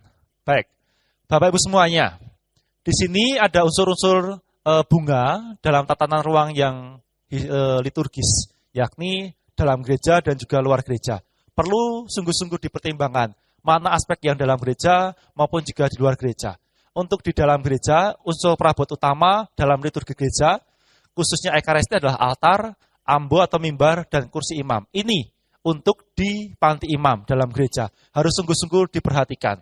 Sedangkan luar gereja, aturan karya floral dalam gereja berlaku juga untuk aturan di luar gereja. Perangkai bunga tidak hanya perlu mengenal tata ruang secara keseluruhan atau tata panggung panti imam, namun juga kondisi fisik tempat diletakkan floral atau riasan bunga. Dan diharapkan ketika menempatkan riasan bunga dalam Ekaristi misalkan, bukan di gereja, tetapi di luar gereja, misalkan di rumah umat dan sebagainya, mohon diusahakan, saya mengatakan diusahakan, tatanan bunga jangan diletakkan di meja altar. Mungkin baik di bawah atau misalkan ada tempat khusus seperti itu. Jangan di atas meja altar. Karena apa? Karena kadang menutupi imamnya. Umat tidak bisa langsung melihat imamnya. Alangkah baik ditempatkan di bawah atau mungkin ada meja tersendiri. Itu anjurannya, harapannya. Tapi misalkan memang tidak bisa dan sebagainya, apakah Ekaristinya tidak sah? Tetap sah, gitu kan? Tetap sah. Memang kondisi di luar gereja atau misalkan perayaan Ekaristi di rumah itu memang tidak ideal. Jadi dalam kondisi-kondisi tertentu masih bisa ditolerir jika ada sesuatu yang salah. Tapi misalkan di gereja, ya memang harus sungguh-sungguh diperhatikan soal itu. Oke. Untuk dekorasi altar, saya rasa saya loncati saja, Bapak Ibu semuanya sudah tahu. Untuk dekorasi altar, contoh-contoh yang kurang lebih tidak baik untuk dilanjutkan seperti ini. Contohnya ini. Meja altarnya itu ditutupi dengan semua kain, kan, sehingga semacam kayak meja prasmanan. Bunganya juga banyak banget, kan. Itu sesuatu yang sebenarnya tidak dianjurkan. Contohnya lagi, ini panti imam, bunganya itu sampai menutupi romonya. Di belakangnya ada balon. Balon tidak dianjurkan loh ya Bapak Ibu, dalam dekorasi di panti imam. Bukan apa-apa, tetapi yang paling menakutkan adalah kalau pas balon itu meletus, duar gitu kan. Imamnya ngangkat piala dan anggur, duar gitu kan. Tumpah, Tuhan. Romonya tambah dosa nanti. Ini, jadi apa? Ah, ya ini fotonya apa? Oh, ada gitu kan. Kemudian di panti imam, di depan altar itu semua bunga, semua buah, semua sayur diletakkan tuh kan. Semacam kayak pasar sayuran. Ini juga perlu diperhatikan soal itu. Nah, ini juga sama, gitu kan? Ini katedral Jakarta. Mungkin juga dulu seperti ini. Saya rasa sekarang sudah membaik, gitu kan? Katedral Jakarta. Bunganya banyak banget sampai altarnya itu ketutupan. Kita nggak bisa lihat altarnya itu di mana, karena semuanya tutupi dengan bunga. Nah, ini pun juga sama. Jangan sampai terlalu banyak sehingga mengaburkan altar. Bahkan ini altarnya itu ketutupan dengan ornamen perjamuan tuh kan, sehingga ornamen itu lebih tinggi daripada altarnya. Ini yang tidak diperkenankan juga. Jangan sampai hiasan-hiasan lebih tinggi daripada altarnya. Nah, seperti ini juga. Depan altar ada hiasan full seperti ini. Ini juga tidak diperkenankan. Ingat bahwa hiasan-hiasan altar haruslah sederhana dan itu menonjolkan altarnya. Altarnya itu seperti apa? Itu harus sungguh-sungguh ditonjolkan. Setidaknya diperlihatkan kaki-kaki altarnya. Setidaknya seperti itu. Bahwa itu sungguh-sungguh altar memang dikhususkan untuk perjamuan, bukan meja yang lain. Nah, mimbar. Mimbar pun juga sama. Mimbar untuk menghadirkan sabda Allah yang mau mungkin mengingatkan kita maupun juga mendekatkan kita kepada Tuhan. Nah, bentuk dekorasi termasuk rangkaian bunga jangan sampai menyita perhatian umat, mengganggu konsentrasi umat, atau jelas-jelas menghalangi kelandangan umat pada pelayan sabda. Ini diusahakan untuk mimbar. Jangan sampai menghalangi orang melihat petugas. Nah, contohnya ini. Bunganya itu ditempatkan di atas mimbar. Terlalu banyak. Fokusnya itu malah bukan pada orang yang membaca sabda dan juga menyanyikan tanggapan sabda, tapi fokusnya pada bunganya. Ini juga sama, terlalu banyak bunga itu sesuatu yang tidak baik. Sehingga godaannya kadang ingin menumpuk bunga-bunga di mimbar. Romo, ini bunganya masih sisa banyak banget Romo itu kan. Kalau ditambah bagaimana Romo yang di mimbar itu kan. Kalau bunganya, misalkan ada banyak sumbangan bunga itu kan, bukan bunga tabur ya, misalkan bunga rangkaian seperti itu, ada banyak sekali, bisa digunakan, tetapi tidak harus di panti imam. Misalkan bisa digunakan di depan gereja atau di samping pintu dan sebagainya, silahkan boleh kok. Tidak harus semuanya dibuyuke di panti imam, ditaruh di panti imam. Nah, ini yang nobile, simplicity. Yang sederhana tetapi anggun, Tuhan. Kalau Bapak Ibu lihat ini, Tuhan, ini kan sederhana tapi kan anggun, sungguh-sungguh anggun, memukau dan begitu baik. Tidak menghalangi umat yang menyanyikan mazmur maupun juga membacakan sabda Tuhan. Jadi ada di bawah. Misalkan saja di Vatikan pun juga sama, ada di bawah. Tidak menghalangi fungsi mimbarnya. Kemudian, kursi imam pun juga sama. Kursi imam sama sekali tidak boleh menyerupai tahta. Bahkan simbolis kursi imam haruslah sederhana. Itu. Dan tidak harus diberi namanya bunga-bunga, nggak usah. Panti imam, untuk kursi imam tidak usah diberi bunga-bunga. Nah, tabernakel pun juga sama. Penempatan bunga di tabernakel jangan sampai mengganggu penglihatan umat kepada wujud tabernakel itu sendiri. Secara kuantitatif juga perlu dipertimbangkan. Contohnya apa? Contoh yang salah. Nah, tabernakel banyak sekali bunga-bunga seperti ini. Ini sesuatu yang salah. Tabernakel, ya, buatlah bahwa ini adalah tabernakel. Kalau mau diberi bunga, ya, sedikit saja. Alangkah baiknya nggak usah diberi bunga sekalian di tabernakel. Fokus hanya pada altar, mimbar. Itu saja fokusnya. Nah, untuk patung-patung atau gambar orang kudus. Patung gambar orang kudus harus diatur sehingga dapat membantu umat menghayati misteri iman yang dirayakan. Maka jangan sampai jumlah patung dan gambar berlebihan.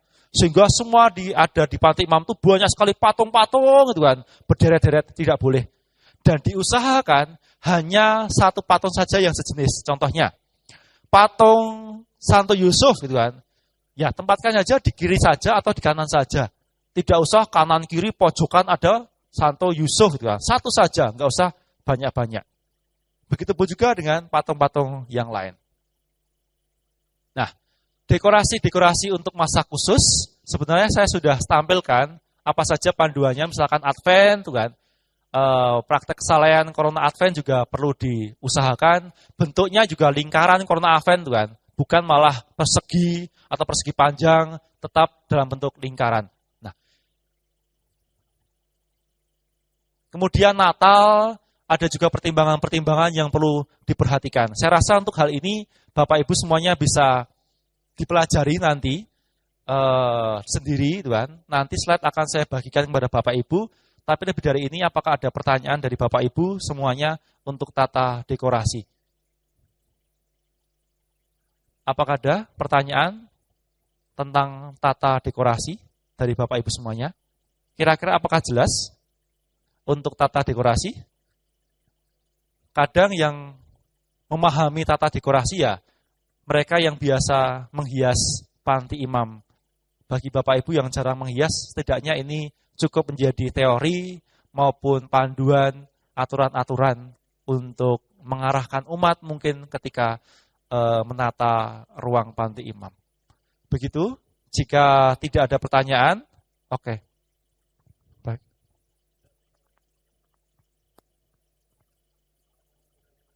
Ini ada banyak sekali Tuhan.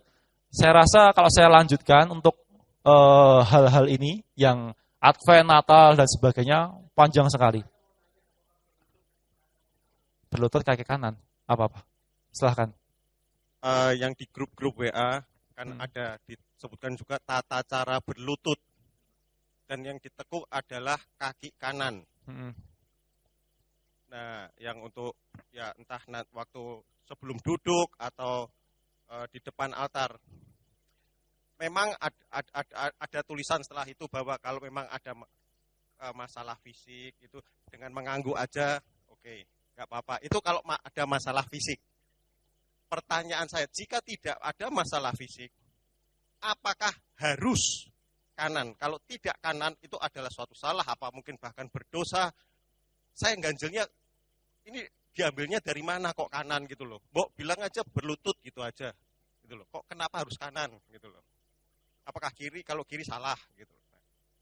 Itu Mbok. Terus satu lagi, tadi Romo juga bicara tentang menghormati sakramen. Ada kekudusan Kristus, kemudian dikasih aturan-aturan menghormati.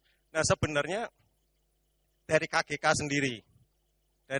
sendiri atau dari petinggi-petinggi sana di atas sana yang membuat aturan-aturan itu, ada nggak membuat definisi menghormati Kristus itu yang bagaimana? Yuk, makasih Mo. Baik. Pertanyaan pertama terkait dengan berlutut. Berlutut terkait dengan panduannya. Memang ada panduan tentang bagaimana cara berlutut dalam liturgi. Dan ini memang lebih ditonjolkan untuk para petugas-petugas liturgi. Supaya apa? Supaya dalam tata ibadahnya pun juga serempak. Tidak yang satu kiri, yang satu kanan, dan sebagainya. Supaya anggun ketika sama, balance. Nah, terkait dengan umat beriman, bagaimana? Sesungguhnya, untuk tata penghormatan berlutut untuk umat beriman memang dianjurkan seperti halnya para petugas liturgi kanan. Karena apa? Karena ya mungkin saya pastinya perlu membaca lebih dalam lagi. Apakah dahulu memang ada suatu kebiasaan dalam Romawi bahwa berlutut itu dari kaki kanan? Karena tata cara kita pun dalam penghormatan tidak bisa dilepaskan dari tradisi Romawi atau tradisi Yahudi juga. Dan itu pun juga kita pahami bahwa dalam penghormatan kepada raja dan sebagainya, biasanya kaki kanan yang berlutut, yang ditekuk, maaf, seperti itu. Kita pun juga mengadopsi hal itu juga. Tapi apakah itu memang sungguh akhirnya baku, wajib, kalau tidak wajib, berdosa, saya rasa juga tidak. Yang memang diharapkan dilakukan secara ideal adalah para petugas liturgi. Supaya apa? Supaya serempak. Kalau ada umat yang mungkin kede, kede apa ya bahasa Jawanya? Kidal, kidal untuk berlutut biasa pakai kiri, ya nggak masalah. Yang penting hatinya bagaimana kita mau menghormati kehadiran Tuhan di gereja itu. Dalam sakramen Maha Kudus, itu yang paling penting. Untuk berlutut kaki kiri, kaki kanan memang diharapkan untuk para petugas liturgi. Seperti itu. Itu yang sejauh yang saya pahami sampai saat ini. Umat pun ya dianjurkan. Tapi misalkan memang tidak bisa berlutut, sakit, atau mungkin juga biasanya berlutut pakai kaki kiri, nggak masalah. Yang penting bagaimana hatimu mengusahakan itu. Bukan hanya sebatas formalitas. Itu pertanyaan jawaban dari saya. Kemudian yang kedua, tentang apa tadi ya? menghormati Kristus itu apakah ada panduannya dan sebagainya. Sejauh yang saya ketahui, mungkin bisa ditambahkan mungkin Pak Dedi ataupun juga Pak Willy dan sebagainya, mungkin ada yang tahu. Sejauh yang saya tahu adalah penghormatan. Itu pertama-tama dari sisi hatinya. Sebab Tuhan pun mengatakan bahwa semuanya pertama-tama dari hati. Bagaimana hati itu mau menghormati, memuji Tuhan dan sebagainya. Nah, tetapi ingat bahwa dari hati itulah nanti muncul segala sesuatu yang kita lakukan. Apa sikap kita, apa perbuatan kita, ataupun juga apa tindakan kita, itu muncul dari hati. Nah, maka dari sini penghormatan pertama-tama adalah dari sisi hatinya. Bagaimana kita sungguh-sungguh mengharapkan perhatian kita kepada yang kudus itu. Dan seringkali hati yang mau menyembah, menghormati Tuhan itu tidak juga bisa dipisahkan dari kondisi hidup kita berada. Contohnya, saya orang Jawa, ketika ada sultan datang, gitu kan, saya akan menghormati. Cara menghormati orang Jawa, ya pertama-tama jangan pandang wajah sultan, tapi pandang kakinya. Itu cara saya menghormati, karena hati saya untuk menghormati tidak bisa dilepaskan dari sisi budaya saya berada. Jika misalkan Pak Tono mau menghormati kehadiran Tuhan, dan mau menghormati misalkan sakramen Tuhan, dengan cara menghormati, menunduk, atau mungkin tangan mau menyembah dan sebagainya, jika itu sungguh-sungguh membantu untuk menghormati kehadiran Tuhan, lakukanlah. Saya mengatakan bahwa kita itu punya gerak, sense of faith kalau dalam bahasa Inggrisnya, yakni rasa iman yang akan membuat kita dalam bertindak seperti apa. Tapi intinya semuanya berasal dari hati. Bagaimana hati kita mau mengarahkan perhatian pada Tuhan, menghormatinya ataukah tidak. Itu Pak Tono. Oke. Apakah ada lagi? Tambah banyak ya gitu. Oke, silahkan Bu Riri. Saya mau menanyakan soal sesi foto-foto, Romo. Biasanya saat perayaan besar ya, Romo. Itu kayak kayak gitu. Itu biasanya selalu pengen, setelah selesai misa itu selalu pengen foto bersama Romonya. Nah, yang mau saya tanyakan, Romo, itu di mana sih batas sakra di Panti Imam itu, Romo, khususnya di gereja HKY ini? Karena yang saya tahu waktu di Katedral Jakarta itu, Romo, selesai misa itu, Romo, itu ada yang jaga, Romo. Jadi kalau mau foto-foto, kebanyakan kan juga ada dari luar kota itu ya, pengen foto pertama kali datang misa di katedral itu pengen foto, itu ada diizinkan untuk di depan itu, tapi ada batas sakra, Romo. Nah, yang mau saya tanyakan, batas sakra di Panti Imam di HKY itu di sebelah mana, Romo? Di undak-undakan sebelah mana? Oke. Terima kasih. Baik, terima kasih. Saya langsung jawab saja. Bapak Ibu semuanya, bukan hanya di HKY, tapi di semua gereja, ada pembedaan mana tempat imam dan mana tempat untuk umat. Biasanya akan dibedakan dengan cara adanya undakan atau level yang berbeda ketinggiannya. Nah, awal untuk memulai ketinggian itu, di sanalah sudah masuk ke Panti Imam. Misalkan saja Mejasem, itu undakannya hanya 1. Nah, undakan 1 itulah Panti Imamnya. Begitupun juga dengan kita, karena kita lebih tinggi, yaitu mulai undakan 1, kedua, ketiga, dari undakan pertama, itulah Panti Imam. Nah, maka untuk foto, alangkah baiknya, saya katakan idealnya loh ya. Secara idealnya, baik kalau foto itu di bawah Panti Imam. Idealnya. Tetapi kadangkala situasional itu susah untuk dipungkiri. Misalkan, penerimaan komuni pertama gitu kan, anaknya banyak banget. Kalau semuanya ada di depan tuh kan, biasanya tidak cukup. Kadang pertimbangan sesuatu ya memang tidak ideal gitu kan. Tapi ya bagaimana lagi gitu kan. Itu yang ingin saya katakan bahwa mulainya dari itu, undakan pertama itu panti imam. Seperti itu. Begitu Budi. Dimanapun berada, misalkan di katedral, itu undakannya sampai 6 atau sampai 7, saya lupa. Nah, mulai dari undakan pertama itulah, itu sudah bagian panti imam.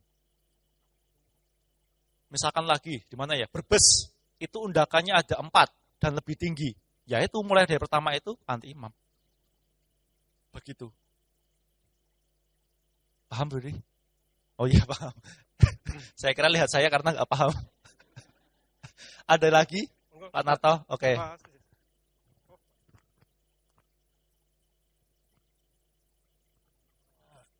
Saya mau tanya ya Romo, itu mengenai dekorasi.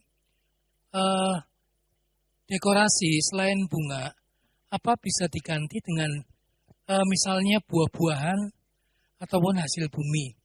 Sebab yang saya ketahui, sewaktu saya misa di Medan ya Mo, itu untuk misa yang terakhir ya Mo, mungkin kalau minggu sore, atau Sabtu sore. Nah itu meja altar itu dihiasi dengan buah-buahan dan juga mungkin ada sayurannya gitu loh Mo. Nah saya juga bingung, ini satu terobosan baru bagi saya, atau memang ya ini satu ini ya bentuk yang baru loh Mo. Nah, saya juga sempat gimana ya, kok aneh ya, maksudnya bukan aneh tapi gini, ya sehabis itu buah-buahan itu atau sayuran itu diambil sama umatnya, ya dibagi-bagikan begitu loh Mo. Nah, apakah itu dekorasi yang seperti itu maksudnya untuk di HKY, kalau misalnya itu ada dekorasi yang berbentuk seperti itu diperbolehkan atau enggak Mo? Baik, terima kasih. Hampir sebagian besar, khususnya misalkan pada pesta pangan dan sebagainya, banyak sekali gereja-gereja itu tetap memungkinkan adanya hiasan-hiasan, misalkan hiasan hasil dari kebun, misalkan umbi dan sebagainya, dihiasi sedemikian rupa sehingga itu menampilkan sesuatu yang indah di altar. Jadi tetap bisa dimungkinkan, misalkan sayuran, buah-buahan, entah itu pada hari pangan dan sebagainya, tetap boleh. Misalkan saja saya katakan gereja Bedono. Bedono, kalau Bapak Ibu semuanya tahu ya, dari Ambarawa ke selatan itu ada namanya gereja Bedono. Bukan Gedono ya, Bedono. Nah, di Bedono, hampir sebagian besar umatnya itu tani, sayuran. Kalau untuk membeli bunga, itu mahal sekali. Kolektannya juga tidak banyak. Sehingga untuk menghiasi altar, mereka itu menghiasi altar dengan apa? Buah-buahan kebun. Ada tomat, kan? Kemudian ada waloh dan sebagainya. Tapi ditata dengan sebagian rupa, dan itu baik, sungguh-sungguh cantik. Jadi tidak langsung ditaruh begitu saja seperti pasar itu, enggak. Tapi memang dirangkai dengan kronjot dan sebagainya, dan itu tidak banyak, hanya untuk menghiasi saja, itu tetap dimungkinkan. Catatannya adalah buahnya buah segar dan tidak berbau. Contohnya, pete, kemudian durian, nah itu akan mengganggu konsentrasi, kan? Apalagi romonya yang mempersembahkan, Tuhan. Nah, kepingin. Maka Bapak Ibu semuanya tetap dimungkinkan, asalkan saja buahnya memang buah yang tidak mudah busuk dan juga tidak berbau menyengat. Itu masih dimungkinkan, hal itu Pak Narto. Yaitu, misalkan saja kayak durian itu jangan sampai durian itu disembahkan tuh kan. Lebih baik dipersembahkan ke meja pasturan tuh kan, daripada altar. Ya.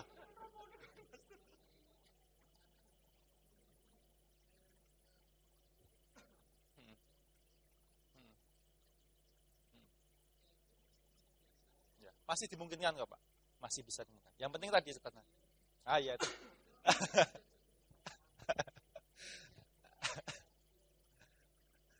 Ya, baik. Tadi pertanyaan terakhir siapa? Oke, baik, Pak Sis. Baiklah Romo. Ini kaitannya dengan alat musik, ya, band betul. maaf kalau nanti misalnya mungkin saya salah dikoreksi. Dulu itu ada diperbolehkan misalnya dalam tugas kur dalam misa, itu membawa alat musik lain, misalkan gitar, selain organ yang ada di gereja. Zaman dulu itu boleh katanya. Waktu itu pun ya saya tahu ada misalnya OMK menggunakan ada gitar dan lain sebagainya. Tetapi ada perjalanan ke sini salah satu romo, saya tidak akan menyebutkan namanya, ternyata tidak boleh, itu akan mengganggu kekusukan misa. Nah, terus ada romo lagi, ganti romo, ganti lagi. Boleh membawa alat musik tertentu untuk misa-misa tertentu. Misalnya untuk misa perkawinan atau misa yang lain, syukuran atau apa. Tetapi untuk misa mingguan tidak boleh ada alat musik lain. Nah, itu bagaimana Romo?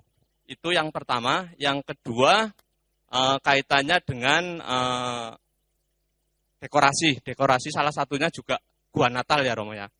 Gua Natal juga salah satu dekorasi. Nah, apakah karena saya juga beberapa kali itu ikut untuk membuat gua Natal, apakah dalam membuat gua Natal itu karena prosesnya kan juga tidak sebentar.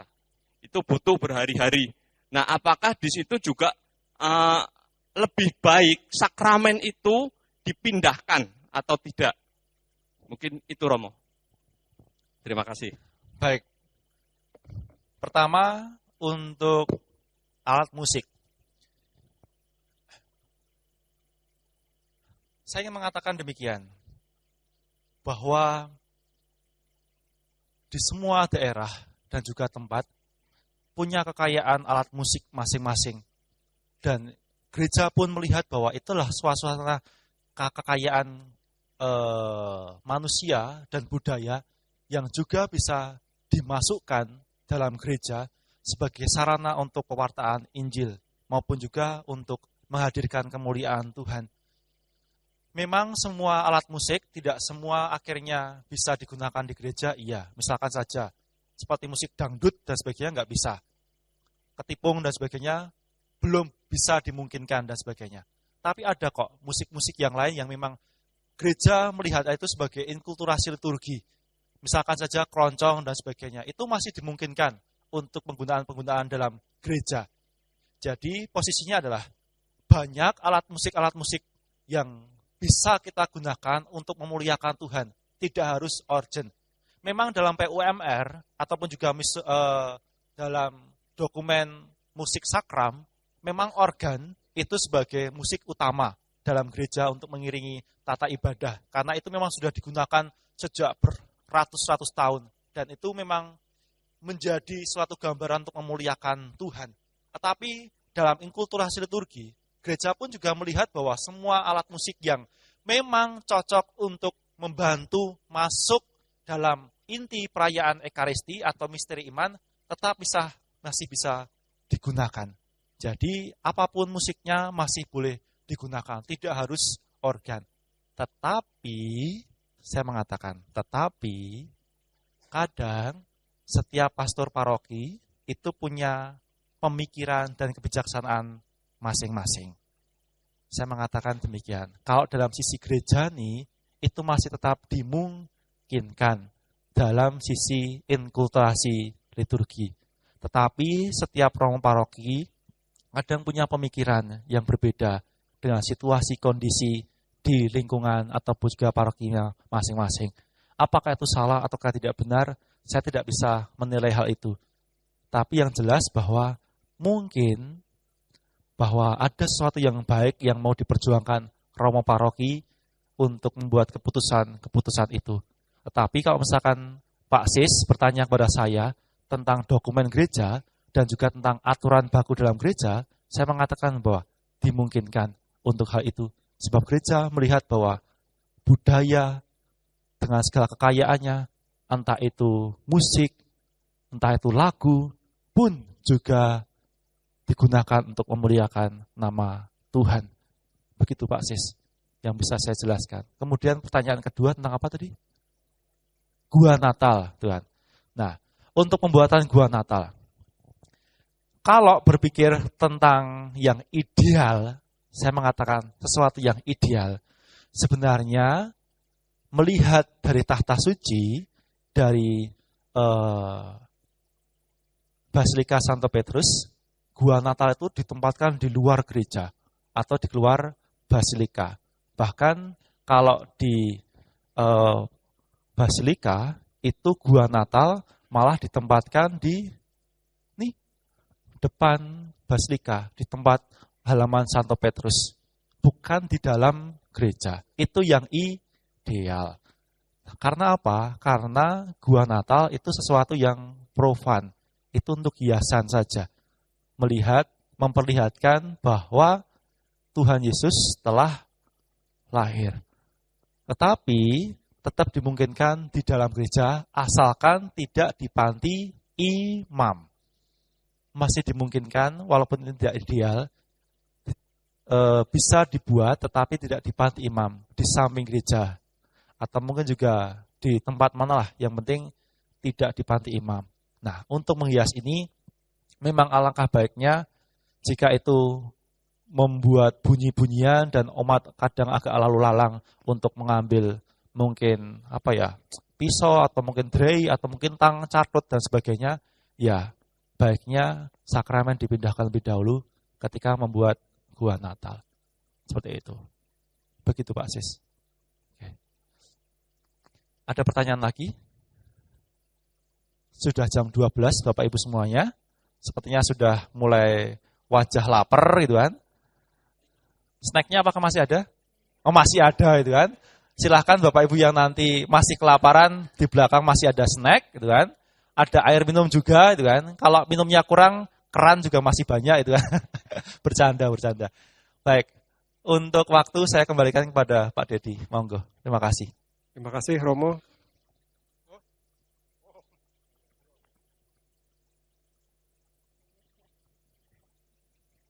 Yang terakhir mau Baik. untuk itu dekor pengantin. Sekarang kan aturannya ternyata semakin banyak untuk di panti imam. Apa boleh orang luar yang mendekor seperti itu? Kan mereka nggak tahu aturan-aturan kita di gereja. Ya, baik. Apakah orang lain di luar paroki boleh mendekor? Sejauh waktu itu berbincang-bincang dengan Romo Toro, sekarang Romo Bagio, gitu kan, terkait dengan tata dekorasi, memang dipersilahkan kepada pasangan suami istri atau calon pengantin untuk memilihnya. Apakah yang menghias dari dalam gereja yang biasa menghias ataukah juga di luar. Nah, untuk keputusan waktu itu kami mengatakan bahwa bebas dari calon pengantin itu bebas, silahkan memilih dari siapapun juga. Yang penting tetap selalu mengikuti kaedah-kaedah dalam menghias. Nah, tentang hal ini disiasati dengan cara seperti ini. Biasanya ketika khusus KPHB, salah satu romo entah saya ataupun juga Romo Bagio yang mengisi sisi liturgi perkawinan akan menyampaikan batasan-batasan apa saja yang harus dilakukan dalam menghias panti imam.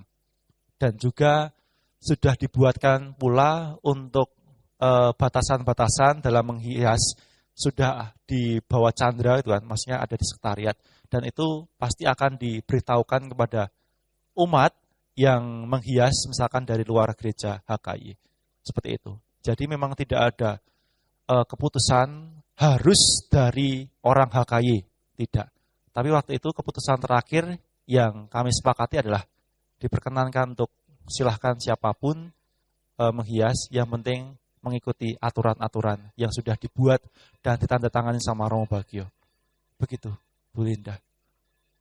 Oke, terima kasih. Mari kita lanjutkan dengan doa malaikat Tuhan. Dalam nama Bapa dan Putra dan Roh Kudus. Amin.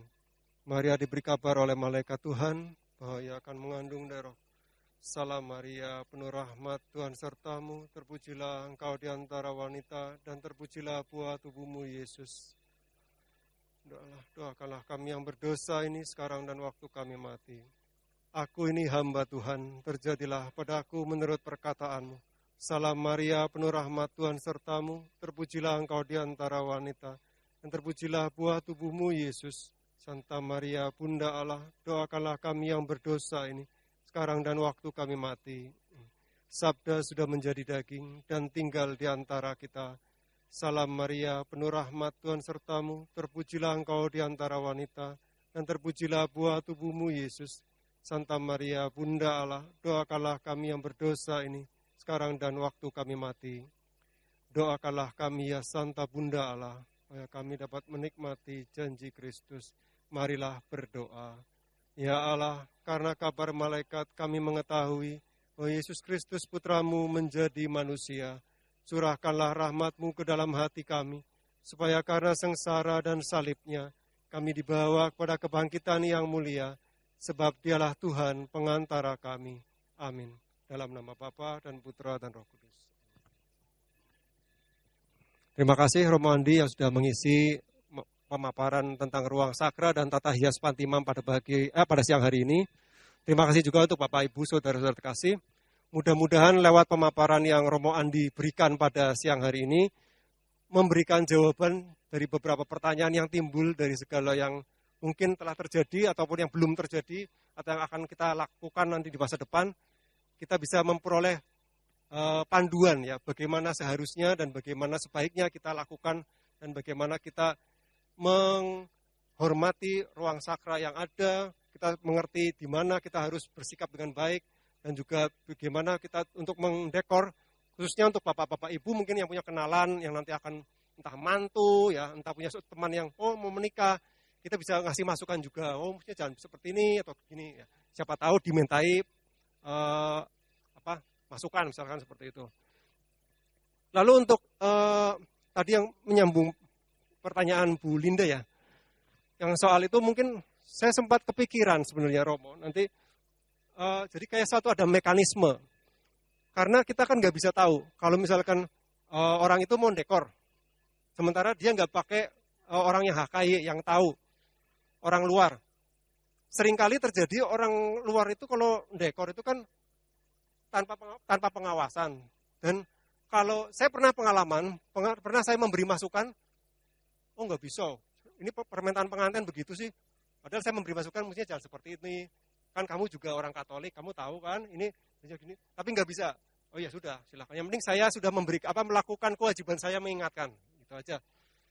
Ternyata tetap jalan. Nah itu saya berpikir sih mungkin memang perlu adanya mekanisme bagaimana supaya pada saat mereka sebelum mulai itu ada pengawasan gitu loh. Jadi entah lewat siapa, entah dari sini, Romo, atau lewat kalau mau dekor itu harus izin dulu supaya kan kita tahu, oh yang ini jangan dong, yang ini jangan ditutup, misalkan oh ini jangan ditutup semua, oh ini jangan berlebihan seperti ini atau gimana kan, seperti yang sudah disampaikan.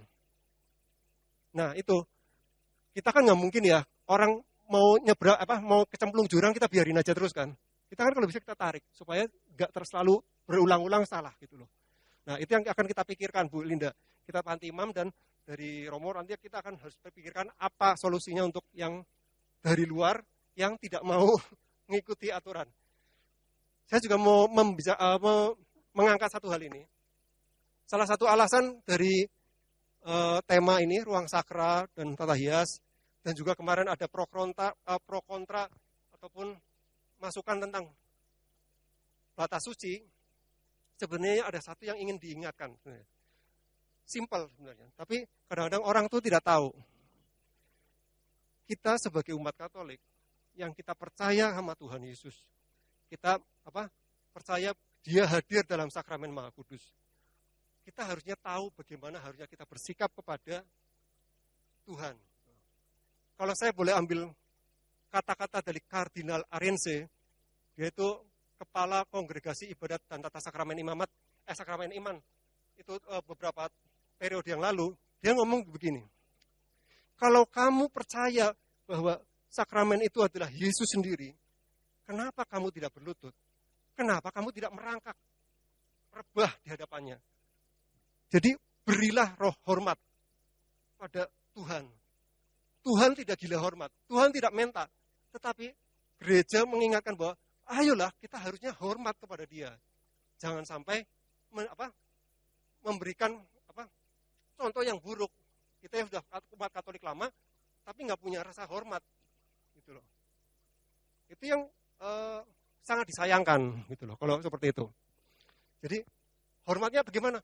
Oh, hormat, saya khidmat, hormat dengan membungkukkan, it's okay. Anda bisa berlututlah kalau bisa. Tapi kalau Anda hanya bisa membungkukkan khidmat, tapi itu adalah kepenuhan dan cintamu sepenuhnya adalah dengan cara seperti itu, lakukanlah dengan sepenuh hatimu gitu. Itu mungkin inti yang ingin disampaikan lewat penghormatan pada yang kudus ini loh. Jadi dipanggil pada diri kita itu, ayolah kita sadar gereja itu bukan tempat pertemuan umum, bukan tempat apa, tapi ada yang kudus dan ada yang maha kudus di situ. Seperti itu. Jadi mudah-mudahan Bapak Ibu, saudara-saudara terkasih, benar-benar sungguh hari ini kita mendalami apa yang sudah sampaikan Romo Andi tadi, kita mengerti dan kita semakin bisa menyadari apa yang harus dilakukan dan kita bisa berikan kepada teman-teman kita yang tidak hadir pada acara siang hari ini. Acara siang hari ini, puji Tuhan, dibantu Joni direkam, maka nanti akan ada rekamannya, bisa untuk diulang, dan juga tadi sumber dari filenya juga akan kami bagikan juga lewat YouTube. Kalau mau meminta sekarang juga bisa, nanti boleh meninggalkan nomor telepon, saya kirim lewat WA. Gitu ya Bapak Ibu. Terima kasih sekali untuk kehadirannya dan semangatnya sampai siang hari ini. Semoga Tuhan senantiasa memberkati kita. Amin. Untuk penutup, saya mohon bantuan Pak Wilyadi, bisa membantu untuk doa penutup.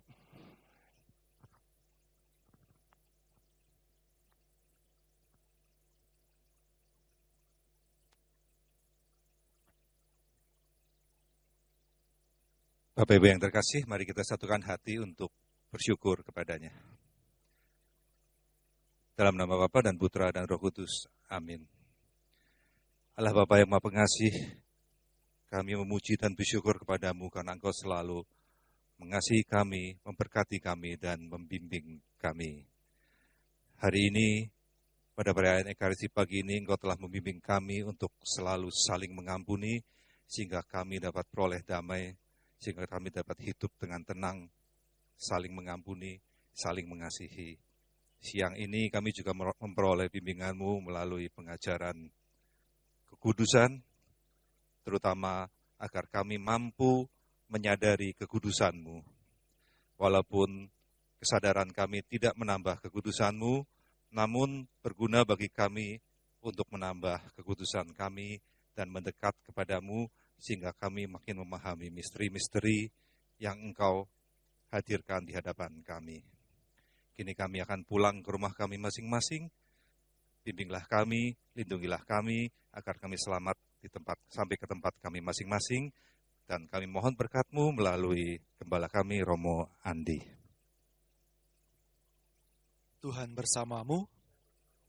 Semoga kita peroleh belas kasih, perlindungan, dan berkat dari Allah yang Maha Kuasa, Bapa dan Putra dan Roh Kudus. Amin. Terima kasih Romo Andi, terima kasih Bapak Ibu Saudara sekalian, berkat Tuhan menyertai kita semua. Amin.